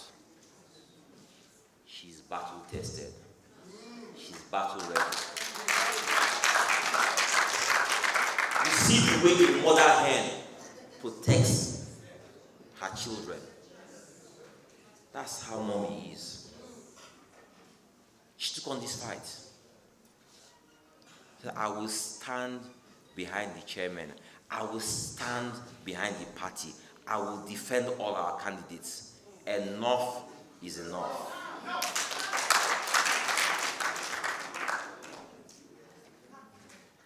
Well, another mom in this house.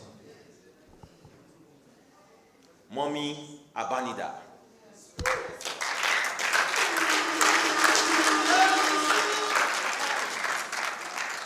Our Solicitor Advocate General.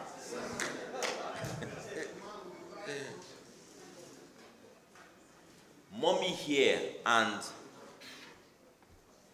Alhaji Ibrahim Manzo.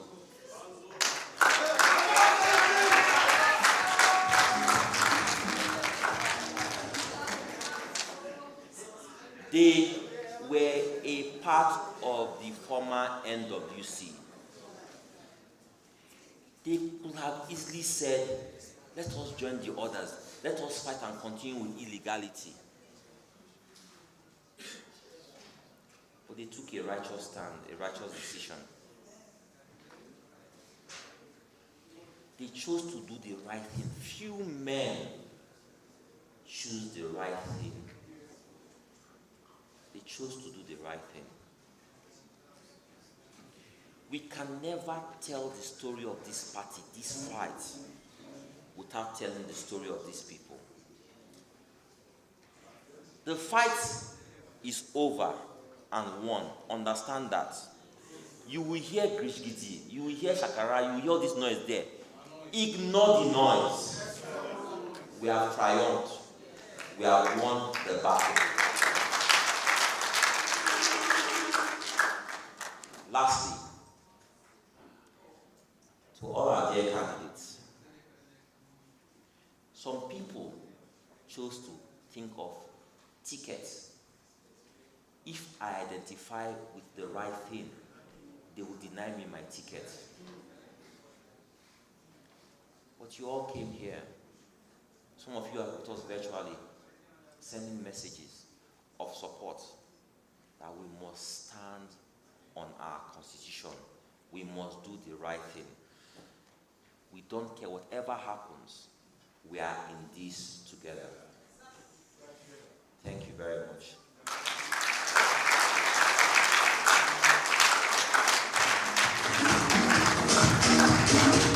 Yes, so it's a rescue mission.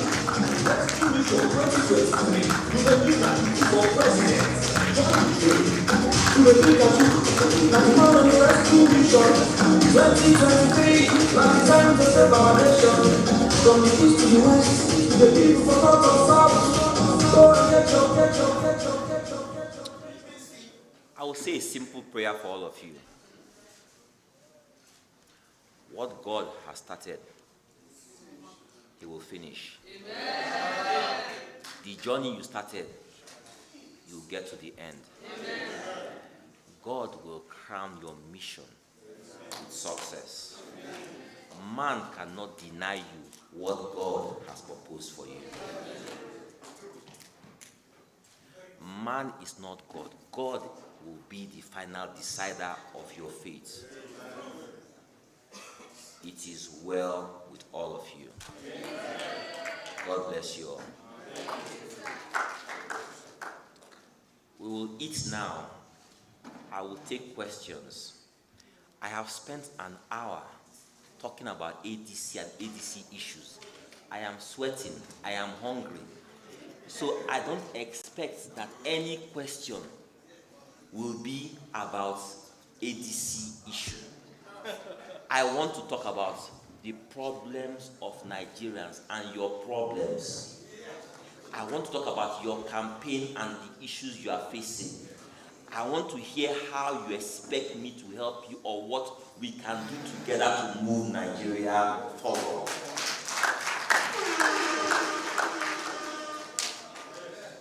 Am I clear? Are we okay with that? Are we all okay with that? Okay.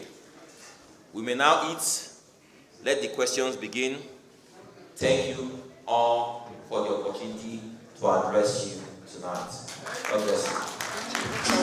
Please, ladies and gentlemen, let us allow our BOT chairman and the committee to go first and pick the dinner please. Let's give the governor of police states sign the bill into law. Henceforth, your billboard, your posters are not called anywhere in the police state without any form of penalty. For presidential, for governorship is 5 million. For senatorial is 2 million. For House of Reps is 1 million. And for State Assembly is 500,000. We pray for your intervention, Excellence. This is just for your notification. Thank you. Thank you very much. Please, I hope you have a question about the contribution. Okay, please. Your question, please.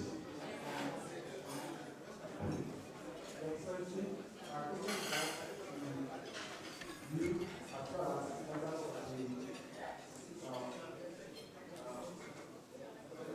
technical committee. My name is Dumebi. I'm a candidate for the House of Reps for Abuja Federal Constituency. The issue regards the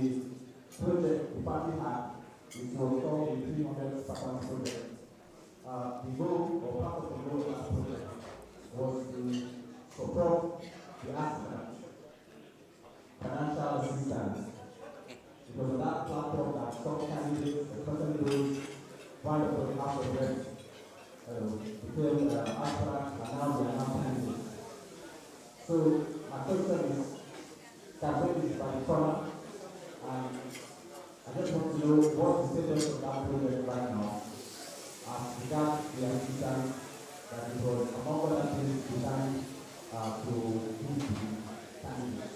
Thank you. Okay, let's take one more question that His Excellency will respond. Please pass the mic to the student. Yes. Sir, please can you pass the mic to the student, because it seems that where you are seated is where the mic is. I'm very busy. Your Excellency, Mr. President, my name is Dr. Abdullahi Isa Mugua, the candidate for Business House Centurion Zone. Your Excellency,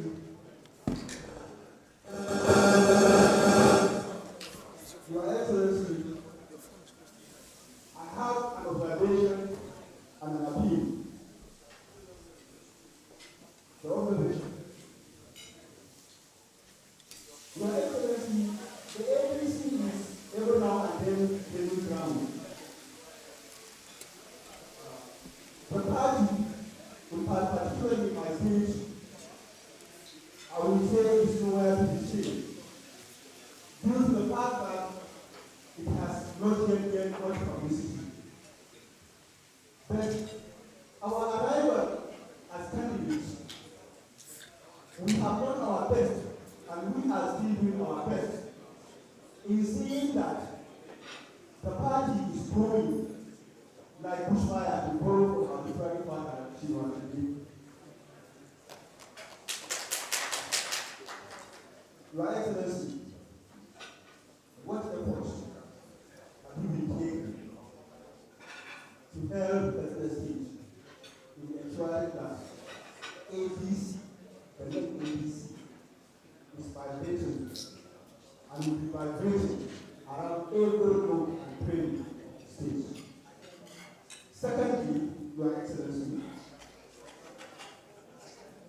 we could not underestimate the responsibility of the media. The media, especially in this age, is playing serious and very, very excellent role in advertising parties that some might regard as new. We believe ADC is not new. Your Excellency, the Federal Radio of Nigeria, in particular, is considered as one of the pioneer radio stations in Nigeria. And we actually hear anything about ADC. We are appealing to you to please assist in this process. Thank you very much. Thank you very much. His Excellency will respond to those three questions. Please, those behind reduce your voices, the noises. It's too much.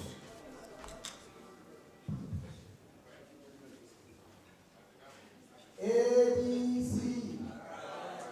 It's like I said, His Excellency will respond to the three questions that will take another segment. The first question was on billboards in Kogi State. Some states are trying to increase their IGR, while others are trying to put stumbling blocks on the path of opposition parties in their states. But the Kogi State problem is not a real problem.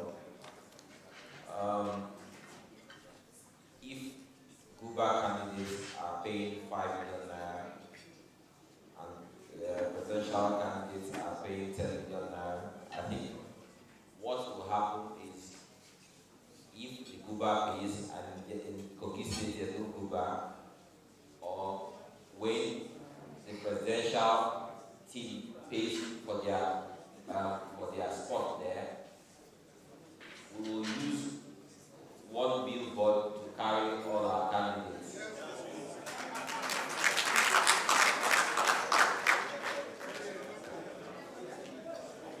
It's that simple. The Spartan question.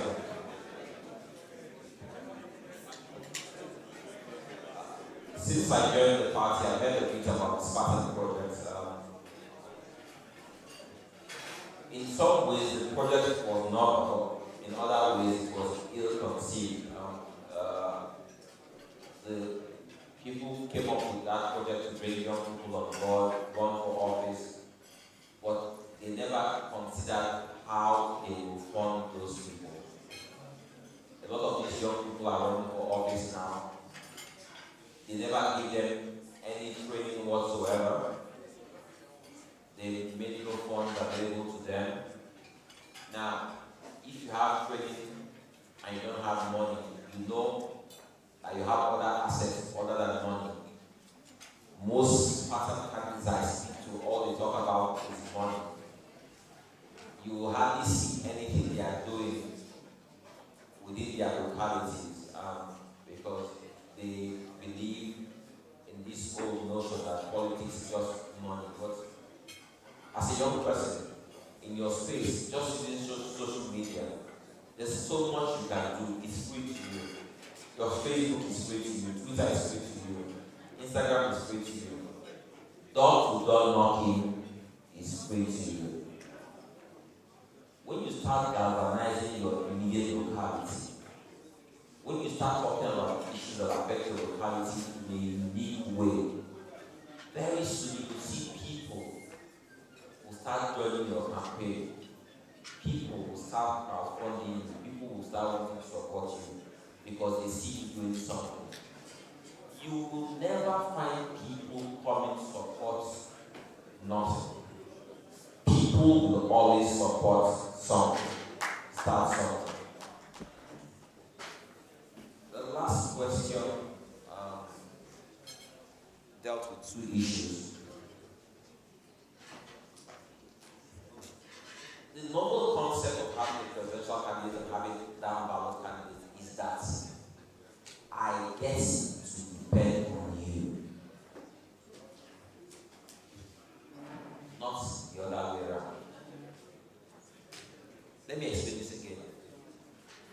The presidential candidate is supposed to ride on the down ballot candidates.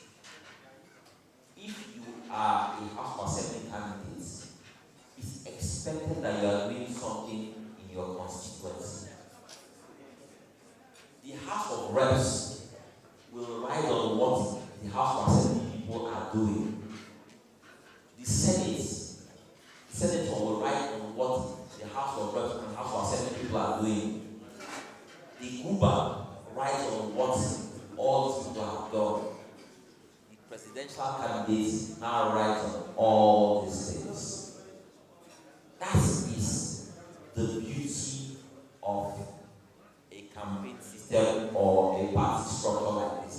That's why this party said it will make sure we have a lot of down ballot candidates. But what we have now, what I'm faced with is this.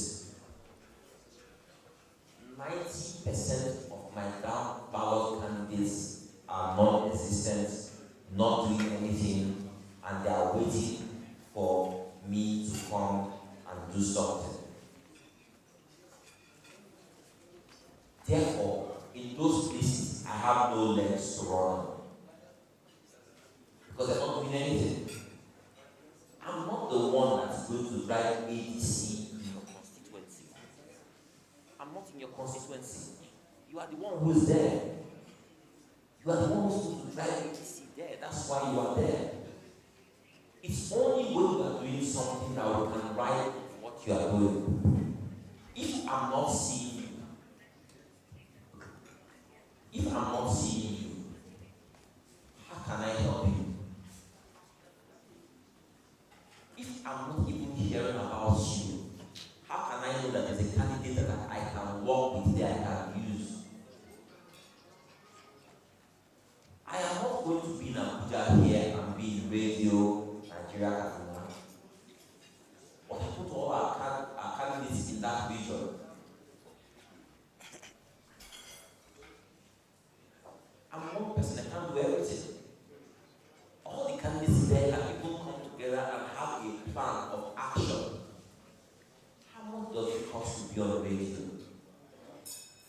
look at yourself, you are probably small.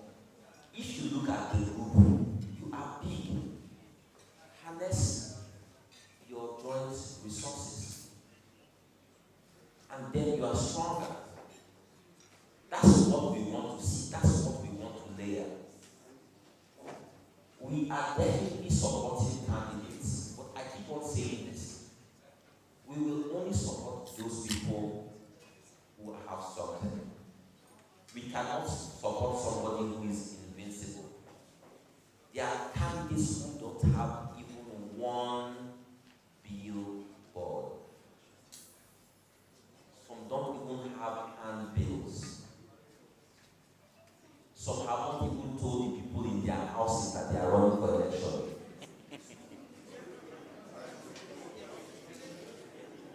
Hello? How do you help someone like that? Trust me, for all those who are seriously running elections, we see them. They know themselves, and we know them. So when I say I am coming to a location near you, I am coming to those who are running for election.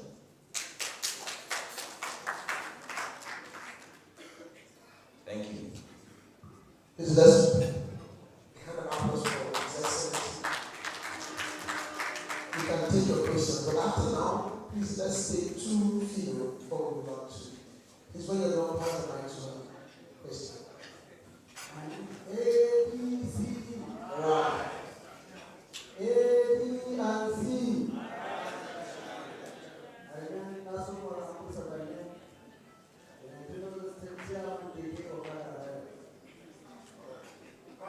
Sir, my question before you, Excellency, is that I have a lot of candidates that come from various states. Now, those states are not a support community, but I have commended my people to come from my state because they contest under transactional operators. I attended the contest for Eastern Assembly, National Assembly, like if I want to give example like Japan. They are state chairman commanded that if anyone comes, we will give the program. I tell them, say, no. You have done your primary election, you want it, nobody will have the right to collect your own power. What we are asking is that if we have a legal program that is past our power, if we seek your assistance, can you help us? I am battle tested, I am battle ready. I want to appreciate the good effort of my state chairman in the state because it's the one people encouraging us, telling me that you should invite all our samples, invite all your transactions from Kano, from Sokoto, from Zamfara, whosoever you inform, you should immediately come, no problem will happen. Why I say this, I want to hear from the Excellency. I don't want to hear from only my state chairman because he's controlling the state. I don't know whether they have a head for Zamfara. Some of them are here. So if we have any problem, we appreciate we will tell you that. Thank you very much. Thank you very much. Please pass the mic to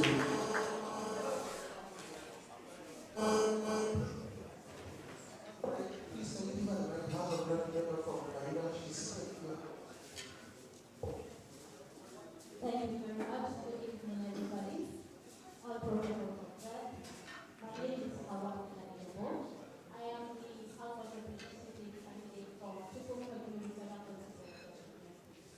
My question to His Excellency is another element to the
have seen a number of presidential billboards in Enugu across the world. But it looks like, is it a ghost that puts this thing up? I need to know them, and I know they are campaign team of their presidents. Please, I need to meet your campaign team so that we can work together and see what we can do on the positioning of billboards in Enugu and other rural areas around Enugu. That's my first concern. My number 2 concern is that there is a football tournament we are organizing in Enugu called Enugu Unity Cup. Our gubernatorial candidate is taking care of funding, is kicking off by 24th of this month. And by the special grace of God, we are going to extend an invitation to you, sir. I'm giving you just a brief information. 24th of September for the plan of that particular project. We don't have any issue. The issue I have now is a particular project I want to run in my own constituency. I want to provide financial services to my constituency in what I call street handshake points. Street handshake points. What do I mean? Yes, I'm coming. The POS business is a very lucrative one, and it is spread across Nigeria. People are being empowered with the POS machine. So I want to empower 6 persons with POS machine and a branded ADC umbrella and table, which they will put in the 30 watts, 2 in each watch, can make up my constituency. This is my particular design to sell the ADC brand, and also a kind of a rallying point where the operator of that POS will be our mouthpiece. Any customer that comes to patronize you is a potential ADC person or potential supporter of ADC. So it's a kind of a street handshake point. So I need support.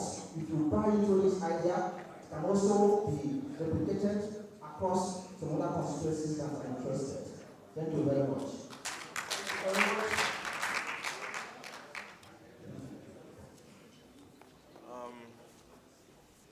Where's Hawa? Funky Haja.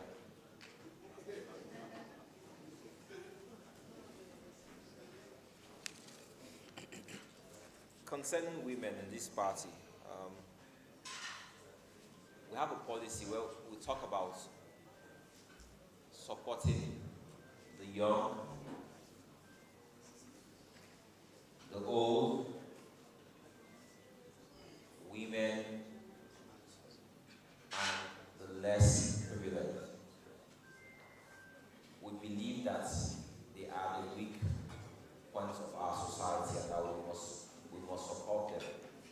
We must do everything to uplift this segment of society.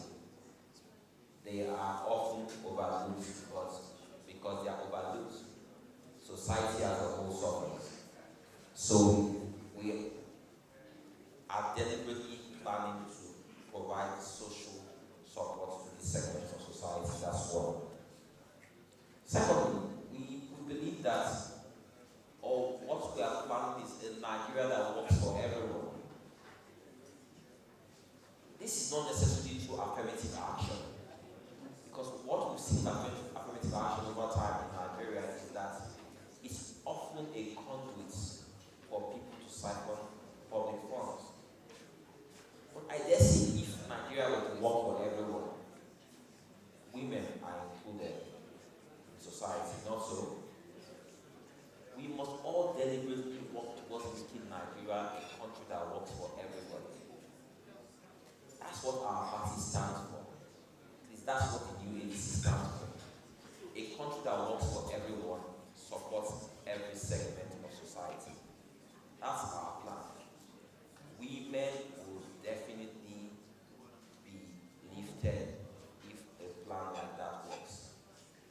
I see a lot of developed nations, and I see that women women naturally progress without any real affirmative action. They progress because society is working. Not so. In a society that works, everyone who is willing, who is able, who is determined will definitely progress. That's what we must do. In Nigeria, if you look at places like Lagos, for example, how many bank CEOs do we have right now are female? They're increasing every day. GMs, EDs, CEOs of blue chip companies, every day, because the private sector is working. I looked at this gender bill that we're trying to pass, and I asked the question: if you say 30% of all elective seats must be given to women, and we come to Kaduna State, for example, how do you determine for them which constituency will go to women? It's not well thought out. This is a bit confusion. So it's one thing to say you want to do something, but if you look at the thinking behind their plan, you know that they are just saying it's just lip service. But I believe that we must start helping women through appointing positions first of all, and we've seen that anytime we put women in those positions, they generally do well. I mean, even though some of them is ADC government, I don't understand that, but they generally do well. Women do very well. So the more we have women in appointing positions, the more they do better, the more people realize that they can trust women. When I joined this party and when I started consultations, I noticed that some of my state chairmen, I noticed their relationship with the women leaders. I noticed that we're having meetings and sometimes women are just in the background, you know, and it just seems to be a cultural issue. But immediately this chairman saw that I am somebody who does not want to see or hear that. They adjusted. Now, we all sit on one table. We all understand that man, woman, before God, all equal. My state chairman, and now they want, every day I'm my state chairman, they say, hold on, my woman leader, talk to my woman leader, I want like doing this, I want like doing that. Every day now, my state chairman are promoting their women leaders. It's a particular woman leader we put out that is doing so good work. And we said just yesterday, we are buying her a car. Because clap for your excellency now. Papa, it's not easy. Say the states. I think that's Zamfara State. The woman, I watched what she's doing every day. Dedicated, hardworking. No matter how the try to suppress her, even for supporting me, she's still there pushing ADC every day, different programs. And we're discussing the state chairman the other day. Just yesterday, I said, we're buying her a car just to encourage her. We encourage women, is our policy, and I believe the men in this party now have accepted and have adopted that. So we are a party that promotes women. Thank you. My friend from Enugu State, I don't know how well he used POS, but I don't know anybody who's going to POS. The POS man is trying to ensure you're not making mistake, to give you more money, that he will be dated in ADC. I don't know how feasible that is. If it's for the brand opportunity with the umbrella, possibly, right? But I will say this. For every good idea you have, test that idea by seeing how many people in your immediate constituency buy into it. Your immediate constituency, friends, and family. That will tell you how good the idea is. If they buy into it, they support you with something, no matter how little it is. It starts going from there. Tell you what, we are the ones that will see it. You don't have to talk to us. We see that it's working.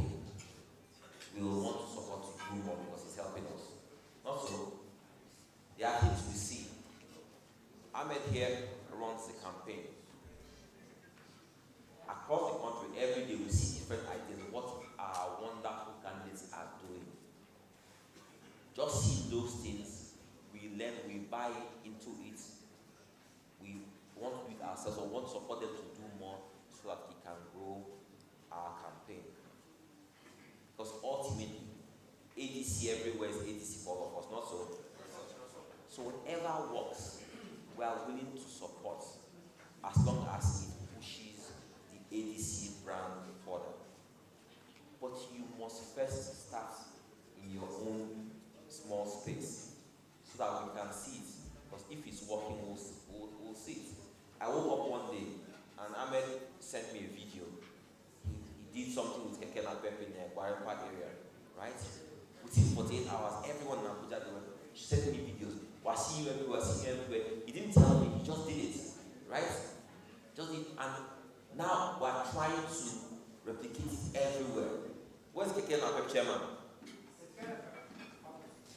He sent me a message one day and said, Excellency, we want to support you. We want to help the campaign. Our association wants you to use our Keke Napep and put your banners everywhere, and we'll carry it. I did not know who was chatting with me, so I asked, I hope it is free of charge. I don't think it is. He now said, yes, it is free of charge. Obviously, we have to spend money printing banners, a token for the Okada rider, but it was a very wonderful idea. It's something we plan to take across the country. Whatever works, we will do. You mentioned the billboard in Enugu. Again, our vice president in waiting, within 10 days, he was going at Nilade. Within 10 days, they put up billboards in about 23 states. Still counting within 10 days.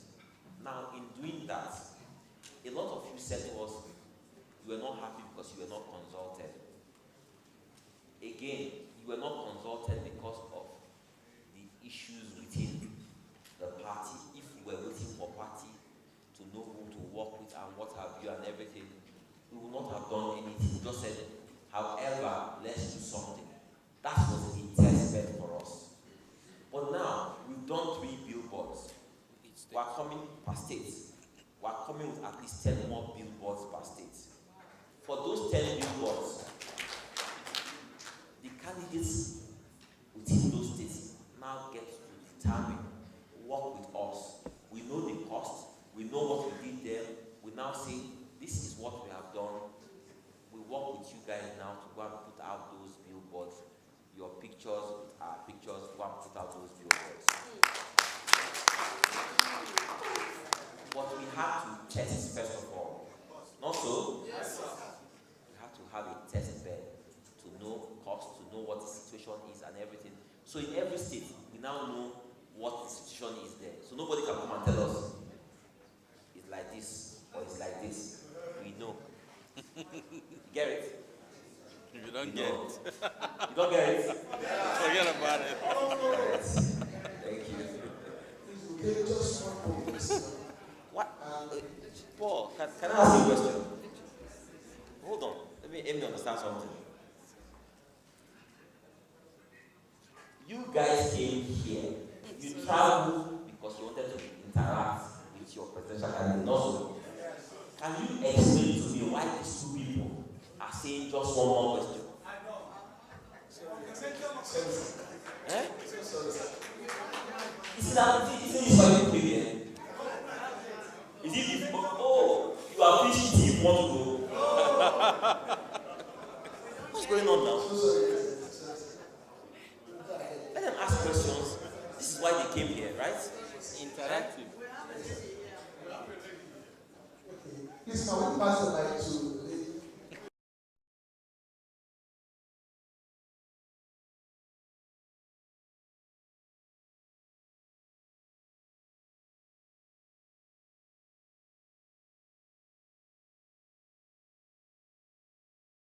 By the grace of God, my name is Honorable Dr. Eric Rose. She was in the office earlier. The untouchable.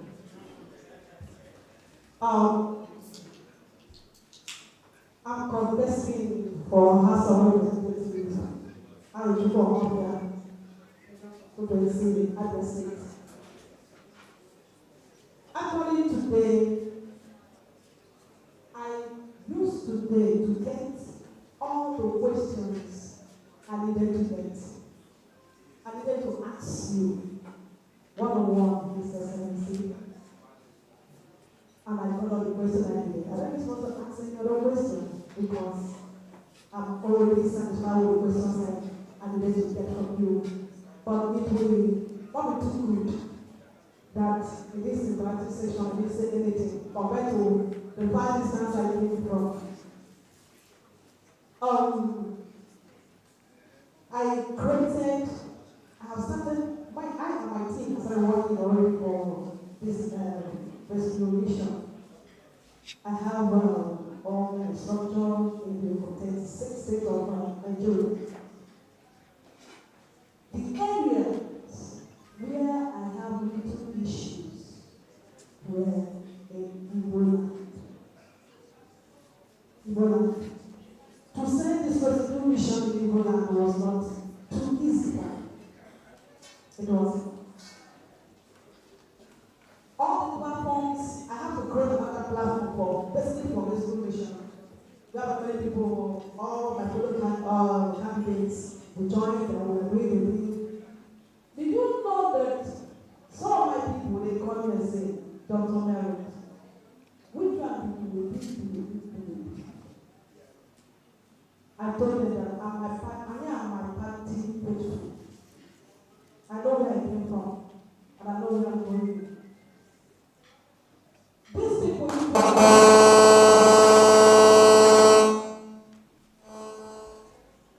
how I was able to penetrate to try to sell this resolution to them, I told them, look, these people you see, they have been there for a long time. Rescue mission is a new birth, it's a new vision, and it's a young vision that will give us what we want. That's what we are to penetrate. Now, this Excellency, I want to ask you, what we have to realize is to ourselves. In Igbo land, I want to know, apart from the strategies and structures which we can put in place to run it, because what is it for? The kick-off time for INEC campaign was set up, public work. Presently, we are doing our background work, like I said. I want to know, is there any extraordinary pressure you are going to put in place to make this resolution simple, because in the last, I don't have any problem, and they responded very well.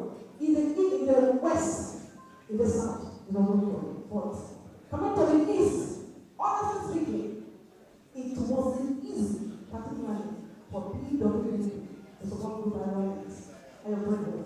So I want to see, is there any extraordinary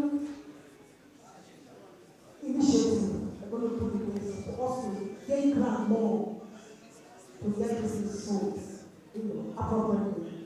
But I promise you, my opportunity is already it's already yours. Amen. It's already captured. Amen. And the women are already behind you and for us. So for Igbo land, as Igbo land, we know what I'm talking about when I say Igbo land. We know. So, thank you. Thank you very much. If you don't mind, let me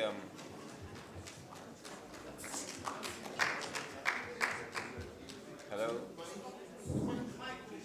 Hello?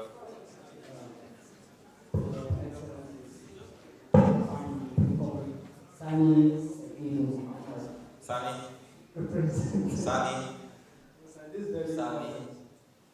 I'm not going to take questions from you, Sunny. Sunny?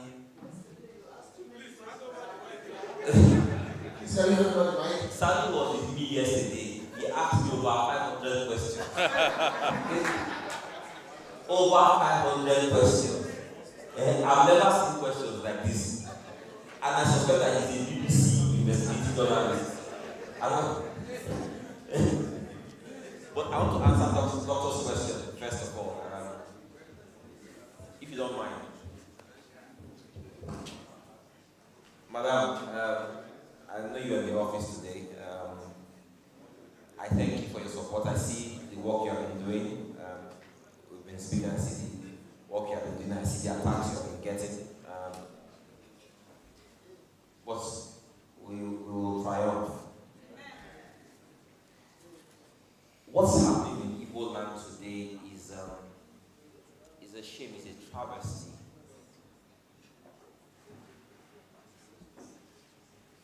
The challenge I had with the people who were talking about zoning, all the components of zoning during the primaries, PDP, APC, they were speaking about zoning. Their zone was burning. Our so-called leaders from that zone, in order to score political points, they let our houses burn. Nobody in that zone has chosen to show leadership.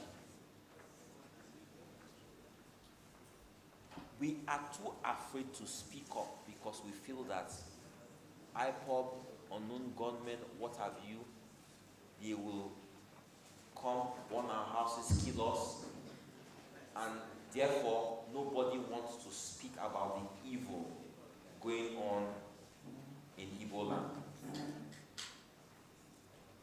The once thriving economy in that place has been totally decimated. Most of the people there are not in support of what's happening, but they are too afraid to speak. The vocal minority now seem to be the majority. An absolute failure in leadership. How do we address this? We must boldly speak to the issues in Igbo land. We understand that Buhari's government has mismanaged our diversity. His government has made the issues worse.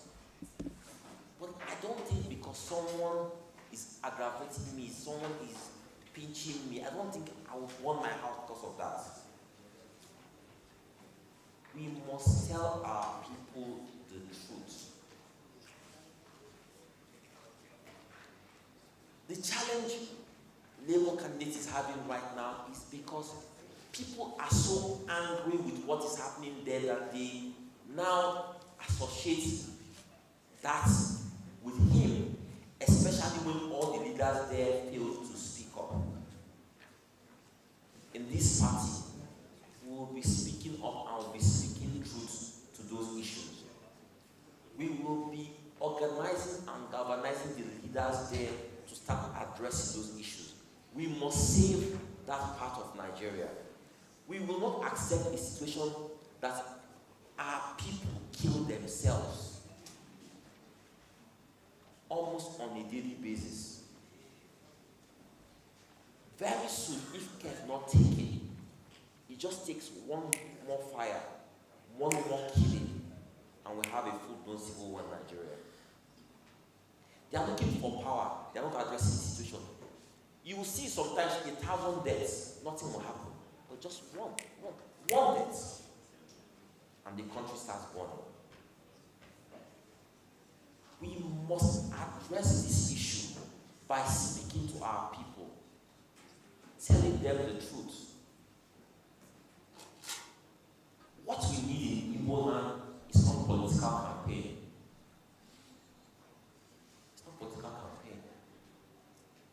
We need healing.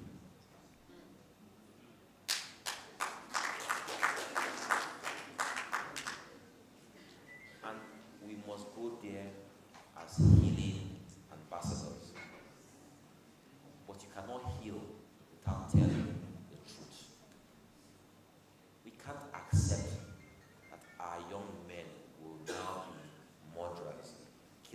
mothers, kill their sisters, kill their children, kill their neighbors. We can't accept that. We can't keep quiet. Anytime we keep quiet, we are part of that. This is the message we must take there. No matter what it will cost us, no matter the risks to life, that's a message I am personally taking to Poland. It's what we must do. You cannot talk about goals when there's no peace. You can't talk about peace when there's no justice. You can't talk about justice when there's no equity. We must bring all these things together on the same table and heal Ebola. Am I making sense? We must heal Ebola. Thank you.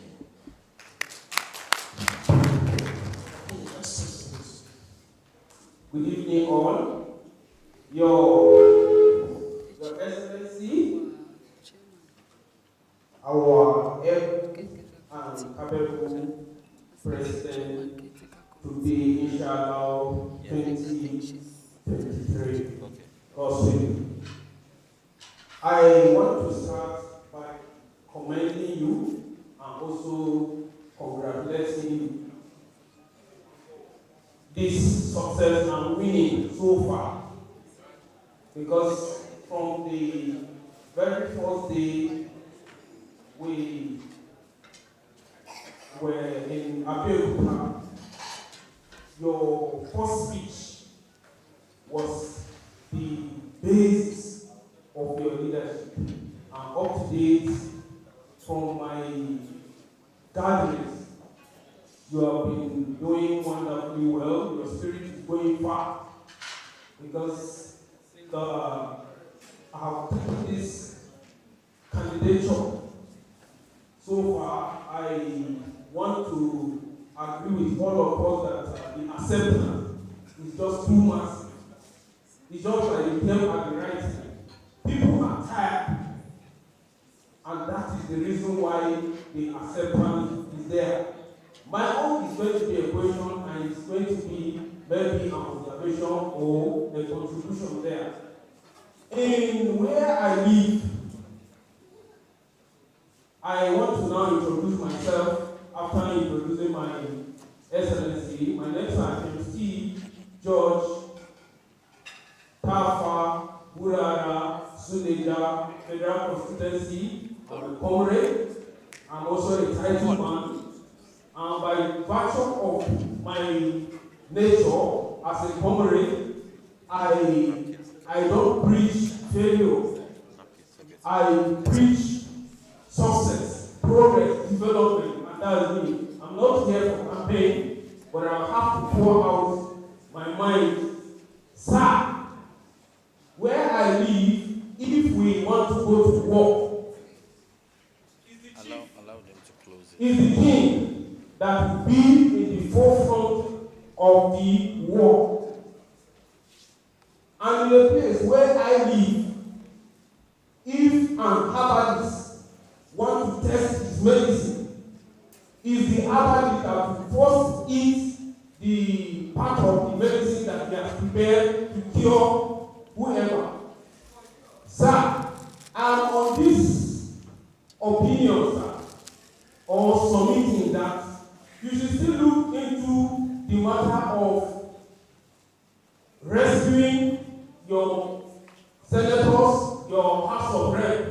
Of course, we know things are everywhere, and I want to believe that most of us have done consultation so far, and there is massive acceptance. Like I have mentioned, if you go to Tafa, Suleja, and Burara, you will see the massiveness of the acceptance of ADC and acceptance of James T. George to be their representative in this constituency. Not that we cannot be able to print posters, we cannot be able to do billboards, we cannot be able to do all that. But just like I have said traditionally, if a medicine must be effective, we will see it from the herbalists. And if we are going to war front, then the king will be in the war front. Thank you, sir.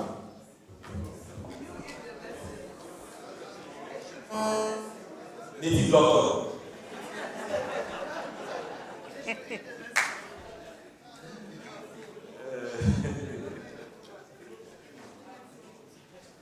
Your point is well made, well taken.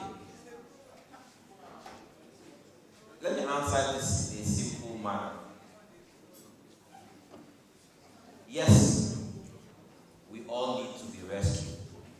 Not so, but we want to be careful.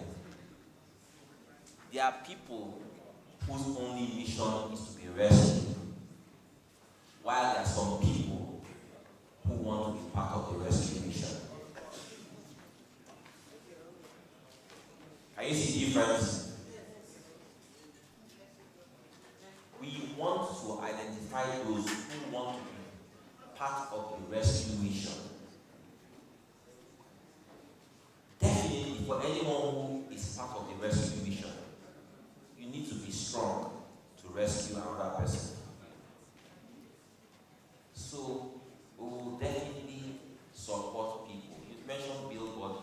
We said that we are bringing billboards that will help people.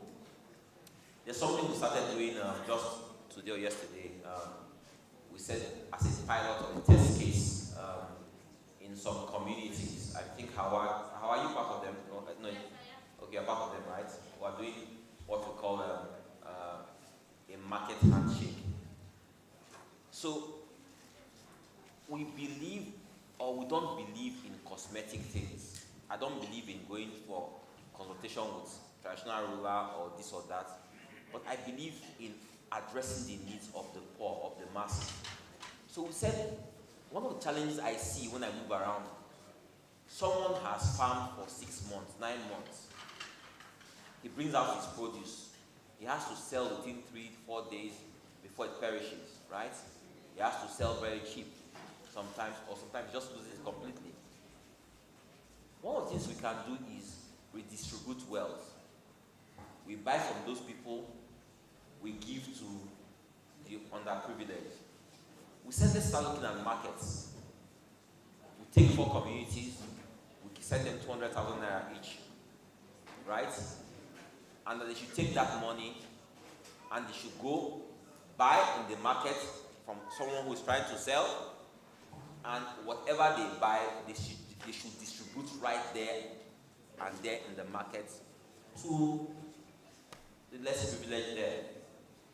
I dare say that those who are selling, they are also less privileged. Okay, people there, you know, and that they will see that immediately if you do it 2 straight days, 2 different markets, you don't have to be preaching ADC.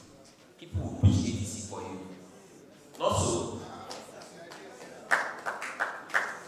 It's extremely practical.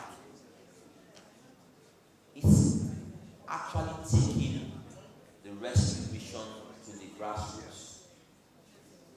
Tell you something.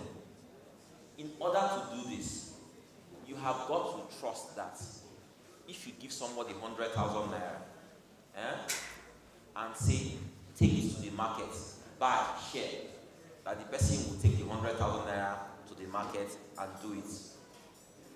But do you know that there are people you give that money here? This will help their campaign. But they'll take that 100,000 naira and solve their problem first and abandon campaign. That shouldn't stop us from actually doing this for those people who are actually serious about their campaign. So tell you what, our test bed was 4 communities, right? What we are doing today, this is a physical meeting, we have people with us virtually. We plan to continue our meetings virtually because it's cost people a lot to come here, accommodation and what have you. Okay? We have said we're going to support people with accommodation costs, those who came in from out of town with 25,000 naira accommodation cost. But here's what we're going to do today. We have taken details of, I'm speaking to candidates now. I want us to be very clear. Candidates, right? Yes, sir. I want us to expand this test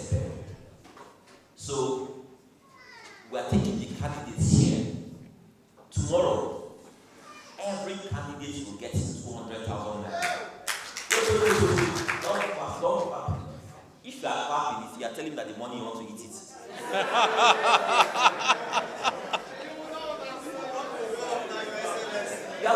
I'm not finished up, you are clapping. That means you want to eat the money. Eh? So hear what I'm saying first of all.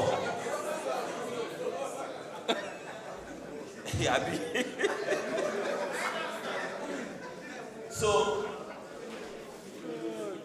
these 10 men were doing. We told them that when they go to the market, they will have their social media people, they will make these videos, they will post it on social media, what they are doing, and the reactions on everything. We're doing 4 test beds as we are speaking. So we have about 100 candidates here, 80 to 100 candidates here. We're expanding to about 80-100 test beds. We're giving you 200,000 naira, right? 25,000 naira there's accommodation. You have 45,000 naira for you to go into a market in a week, take 3-4 markets. Little things, buy and distribute right there. Take your ADC paraphernalia with you because your people have got to know that you are from ADC. Do this. 100 people from different parts of Nigeria here today. Do this, and you'll see that ADC will light up Nigeria next week. Hold on. But you know how you know that you can get that money if Nigeria does not light up ADC next week? I'm saying this because it's very important. The last thing you want to do is eat your business money. The last thing you want to do is eat your campaign money. Do you understand? You must take this seriously. You will see. Alaji, make I talk finish now. The last thing you want to do is eat your campaign money. This, if you guys do this, it will help your campaign. It will take you very far.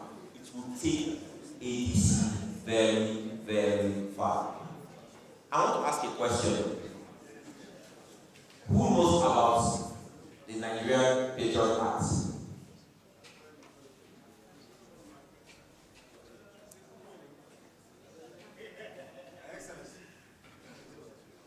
See, every time I go on television, I use the opportunity to talk about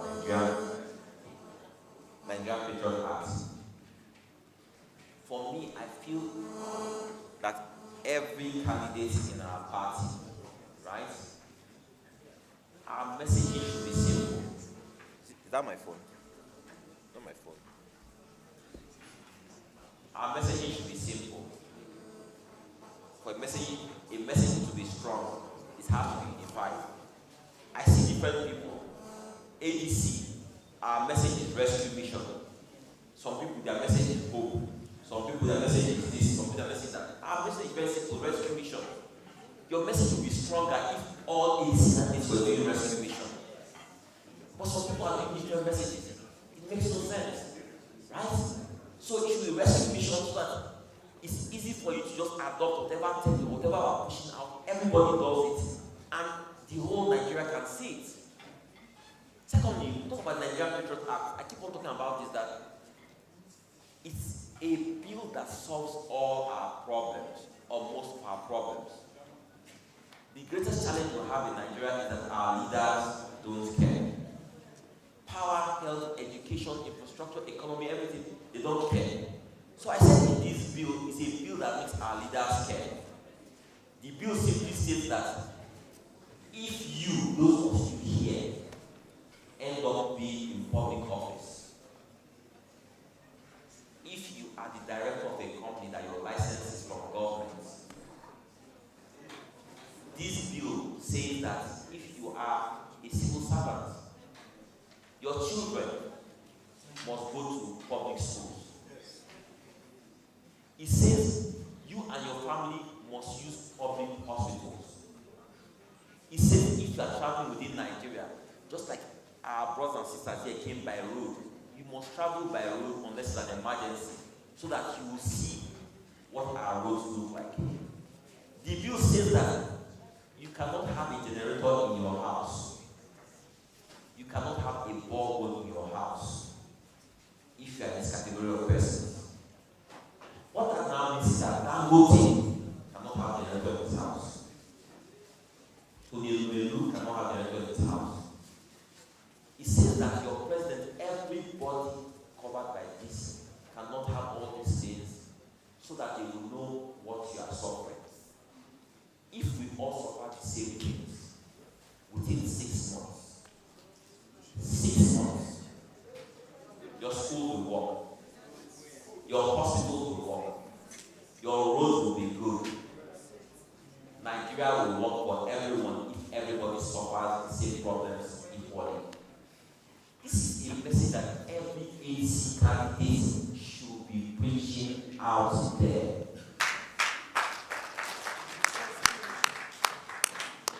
It's a message you should all be preaching out there.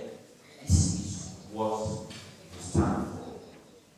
Having said this, I'm taking just one more question. I'm taking closing remarks, closing prayers, and I'll let all you beautiful people go back to your homes and your hotels. Who gets a question? Give that Baba from Niger. There's one Baba that I'm seeing raising his hand.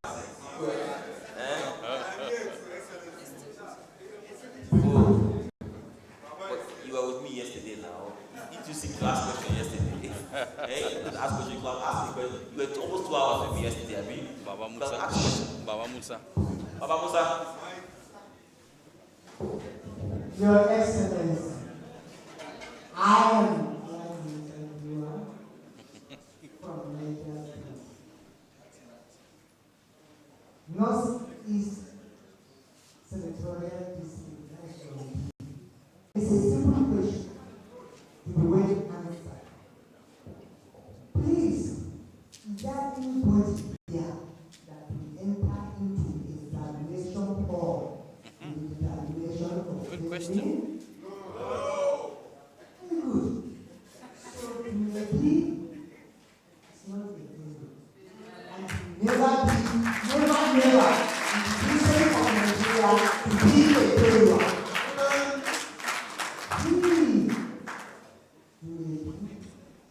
By the grace of Almighty Allah, has raised this party to the greatest high level that those unthinkable people, rational animals, man is enemies. These are man's enemies.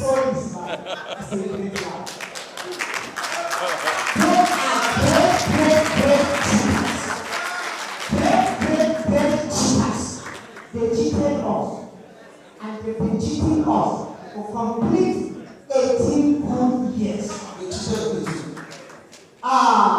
very sorry. They cheated themselves because they regret it, and now they are regretting. First of all, they will come on meeting. Going there, you just be eating garden eggs and granola. Come on, pure water. Drink it. Now somebody that come to see smooth, good running of the party, they are wasting their time to rot in business. They will know. They are rotting materials. Already, they are rotting.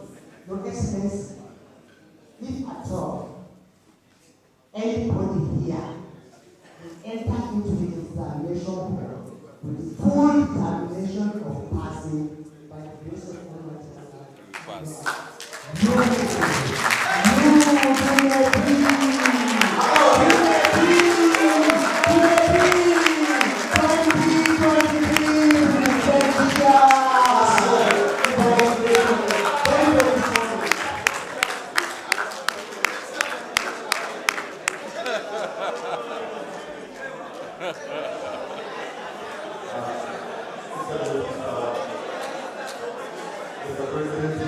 Is there 76 one question? Okay, go ahead. Thank you for your kind invitation, Mr. President. Mr. President, the Vice President, the Dean, all other people, my name is Ibrahim Musa from Kaduna State, contesting Senate under the platform of ADC, Kaduna Central Senatorial Zone. Before I start, let me say this. One of the reasons why I remain with DC is because of you, Excellency.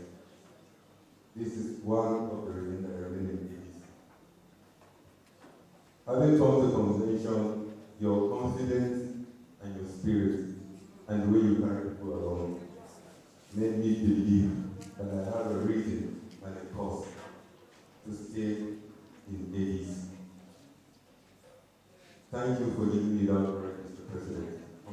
All other aspirants that are here, that courage, sir.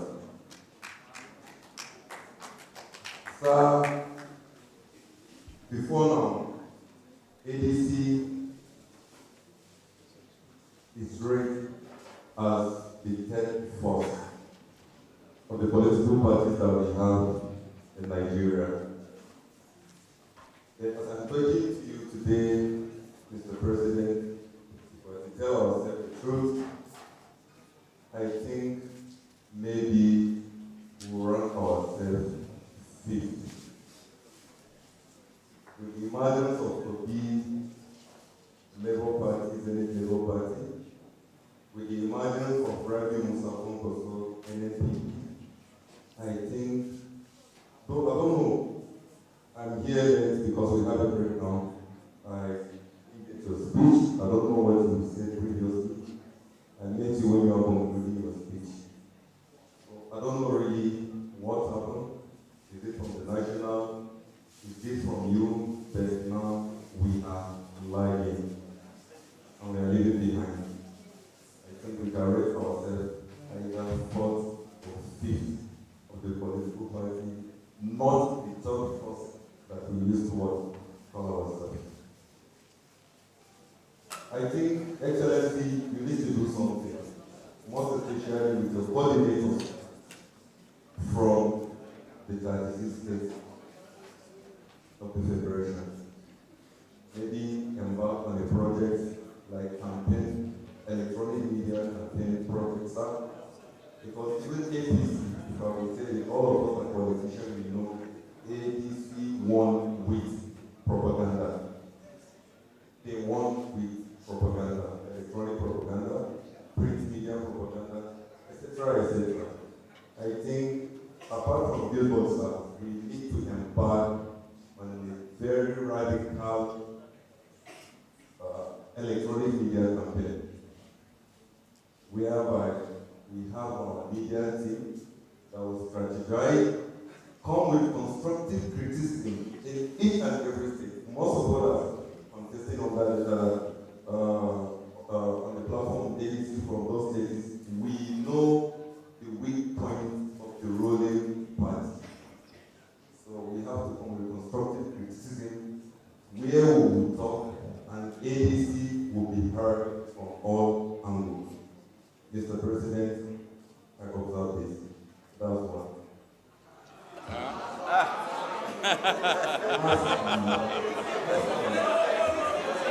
It's okay. Please, I will give you 1 minute to round up. 1 minute to round up, it's just 1 minute. Your time starts at 1 minute. Tell you what. It's all right. Your question. Like this, I'm done. Check if they want.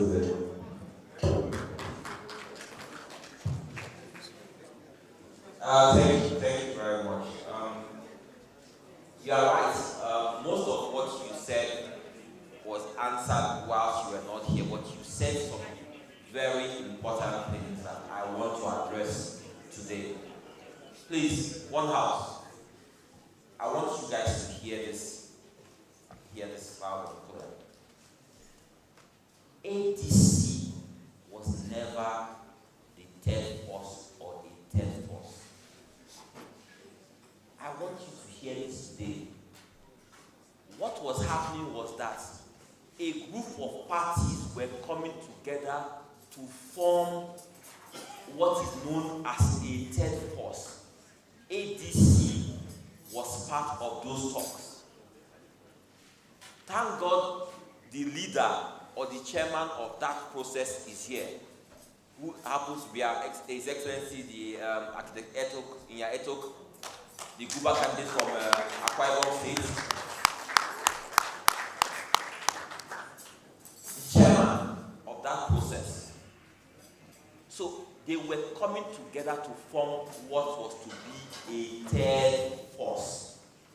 They were not a third force. So ADC people, I don't want us to delude or deceive ourselves. Several parties, Labour, ADC, different parties were coming together to form a third force. It was in the media. Your former chairman likes to twist it to say they were the third force. The chairman of that process is here. Several parties were coming to form a third force. You were never the third force. Never. That's number one. Number two, Kachikwu, Vice President, 8 years. Contested for presidency, this is the third time, not so? In public space for almost 20 years now. 30. Or 30 years. Papanso was governor for how long? 8 years. Minister, not so? Senator, not so? Tinubu was governor for how long? Yes. 24. He's still the governor. Senator, governor. Leader of APC. National leader. Governor. What's his name? Dumebi was what? Vice presidential candidate. Vice presidential candidate. Then, those are the people who have been in the news with household names, brand names in every household for almost 2 decades or more. Then you have your presidential candidates. Thank you. They finish talking about these people, and he is the next they're talking about. And you have 15 others, and you're not proud of your candidates.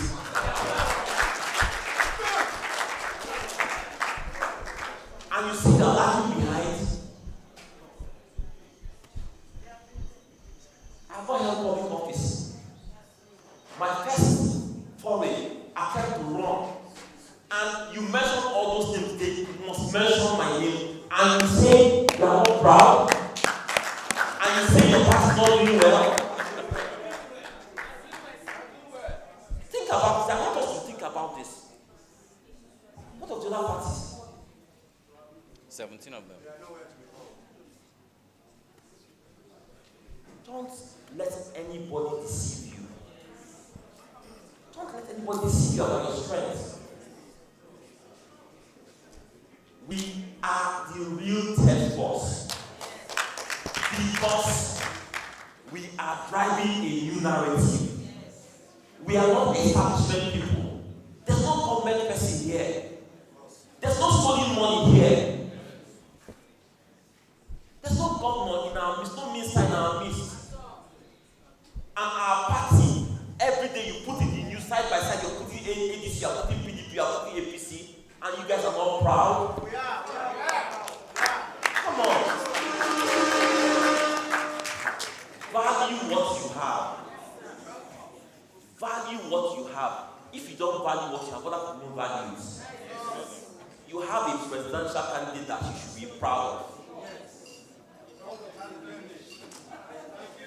Value what you have. Don't ever make the mistake of saying that your party is lagging behind because people are running narratives. Do you know what they are using to run those narratives they are running? The billions. You didn't hear that I was in one ministerial position of one governor, but you are there ranking with these people. Then let me say this again. Politics is local. Candidates, your politics is local. What are you doing in your own space? Challenge. Too many people are concentrating on what the presidential candidate is going to do. What are you doing in your own space? At least you are caring about me. Who is caring about you? What are you doing in your constituency right now? If we're all making noise like I'm making noise, ADC will be what you want ADC to be. All I'm doing is opening my mouth. Open your mouth. Do you understand? Your question is in good faith, but I want you not to be deceived by what they are telling you, because this is what most people have been speaking, that ADC was the 10th person. He was not Jack. He was never nothing. ADC took a new life after our convention. And we are riding high. No matter how the time distracts us, we are getting higher and higher. We are going to get to where we are going to. But people must believe, don't let anybody deceive you that you are nowhere. Don't let them deceive you that you are nowhere. What they will spend 10 million to do, you will spend 100 million to do. But I cannot do it alone. Everybody must do their bits. Calculation I did just now, 200,000 naira, about 100 and something people here. It's going to be about 20 something million naira. This is one night. One night. Tell you what, it's a typical day for me every day. A typical day for me every day. I'm spending this tonight. I have spent double this today already. I have not started my campaign. It's other people's campaigns I'm supporting.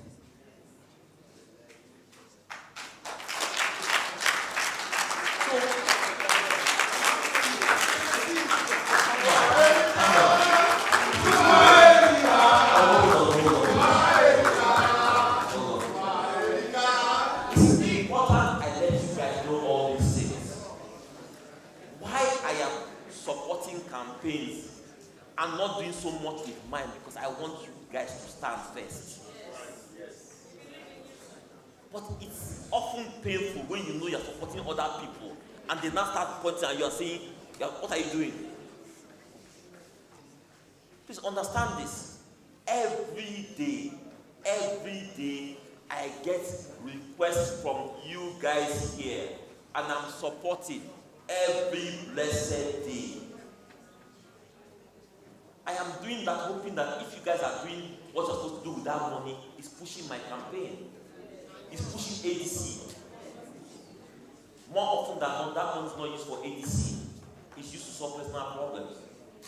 But I will not say that you should die in your problem because of and you should do politics. So sometimes I have to ignore.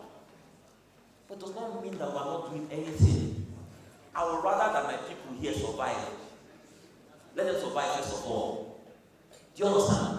Somebody must be alive to do politics, not so. So that is why we sometimes overlook all these things. But never make the mistake of thinking that we are not a viable party, we are not a strong party, or that we don't know what we are doing. Never ever make that mistake. We are strong and we know what we are doing. Thank you very much. Having said this, I yield the floor to our able Vice President here, Ahmed Buhari. He's going to conclude proceedings for the night. I want to make sure that you all get this money, some tonight, some get it tomorrow morning before 10 a.m. He has to supervise that process. He handles the campaign, so he has to get all the details and do all the right things. I and our mommies here are going to exit now and we'll leave you guys. So at the end, they'll say the closing prayers and everything. I love you guys.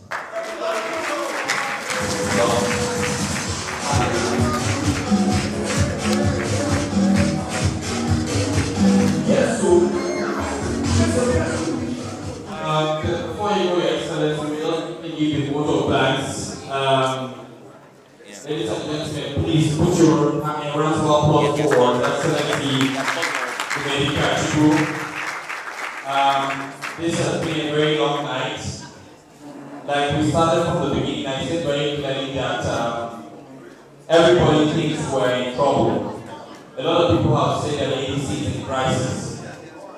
But I did mention from the beginning that you will see that all of the things happening are happening because we are going to realign and be stronger than we were.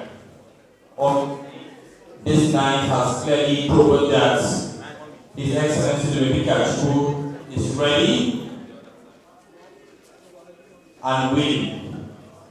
And he's not just thinking about himself, he's thinking about all the other people contesting in this election.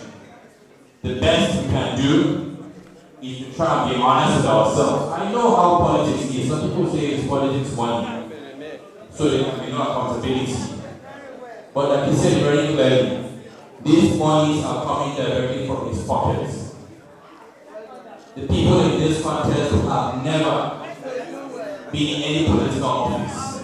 Let us be fair enough to support him and ensure that whatever monies are being designated get to the very last point for the use of the campaign.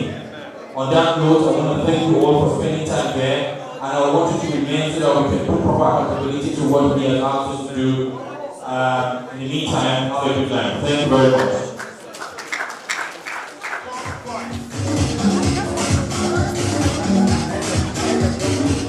Yes, so it's a rescue mission. Rescue mission 2023 to the big country for president. What we doing? To the big country. As part of rescue mission 2023, and 10% foundation. From the east to west, the east to all of us. Go ahead and please. When the boss are ADC, choose to pay the money. Because the big is happening. My brother life for day.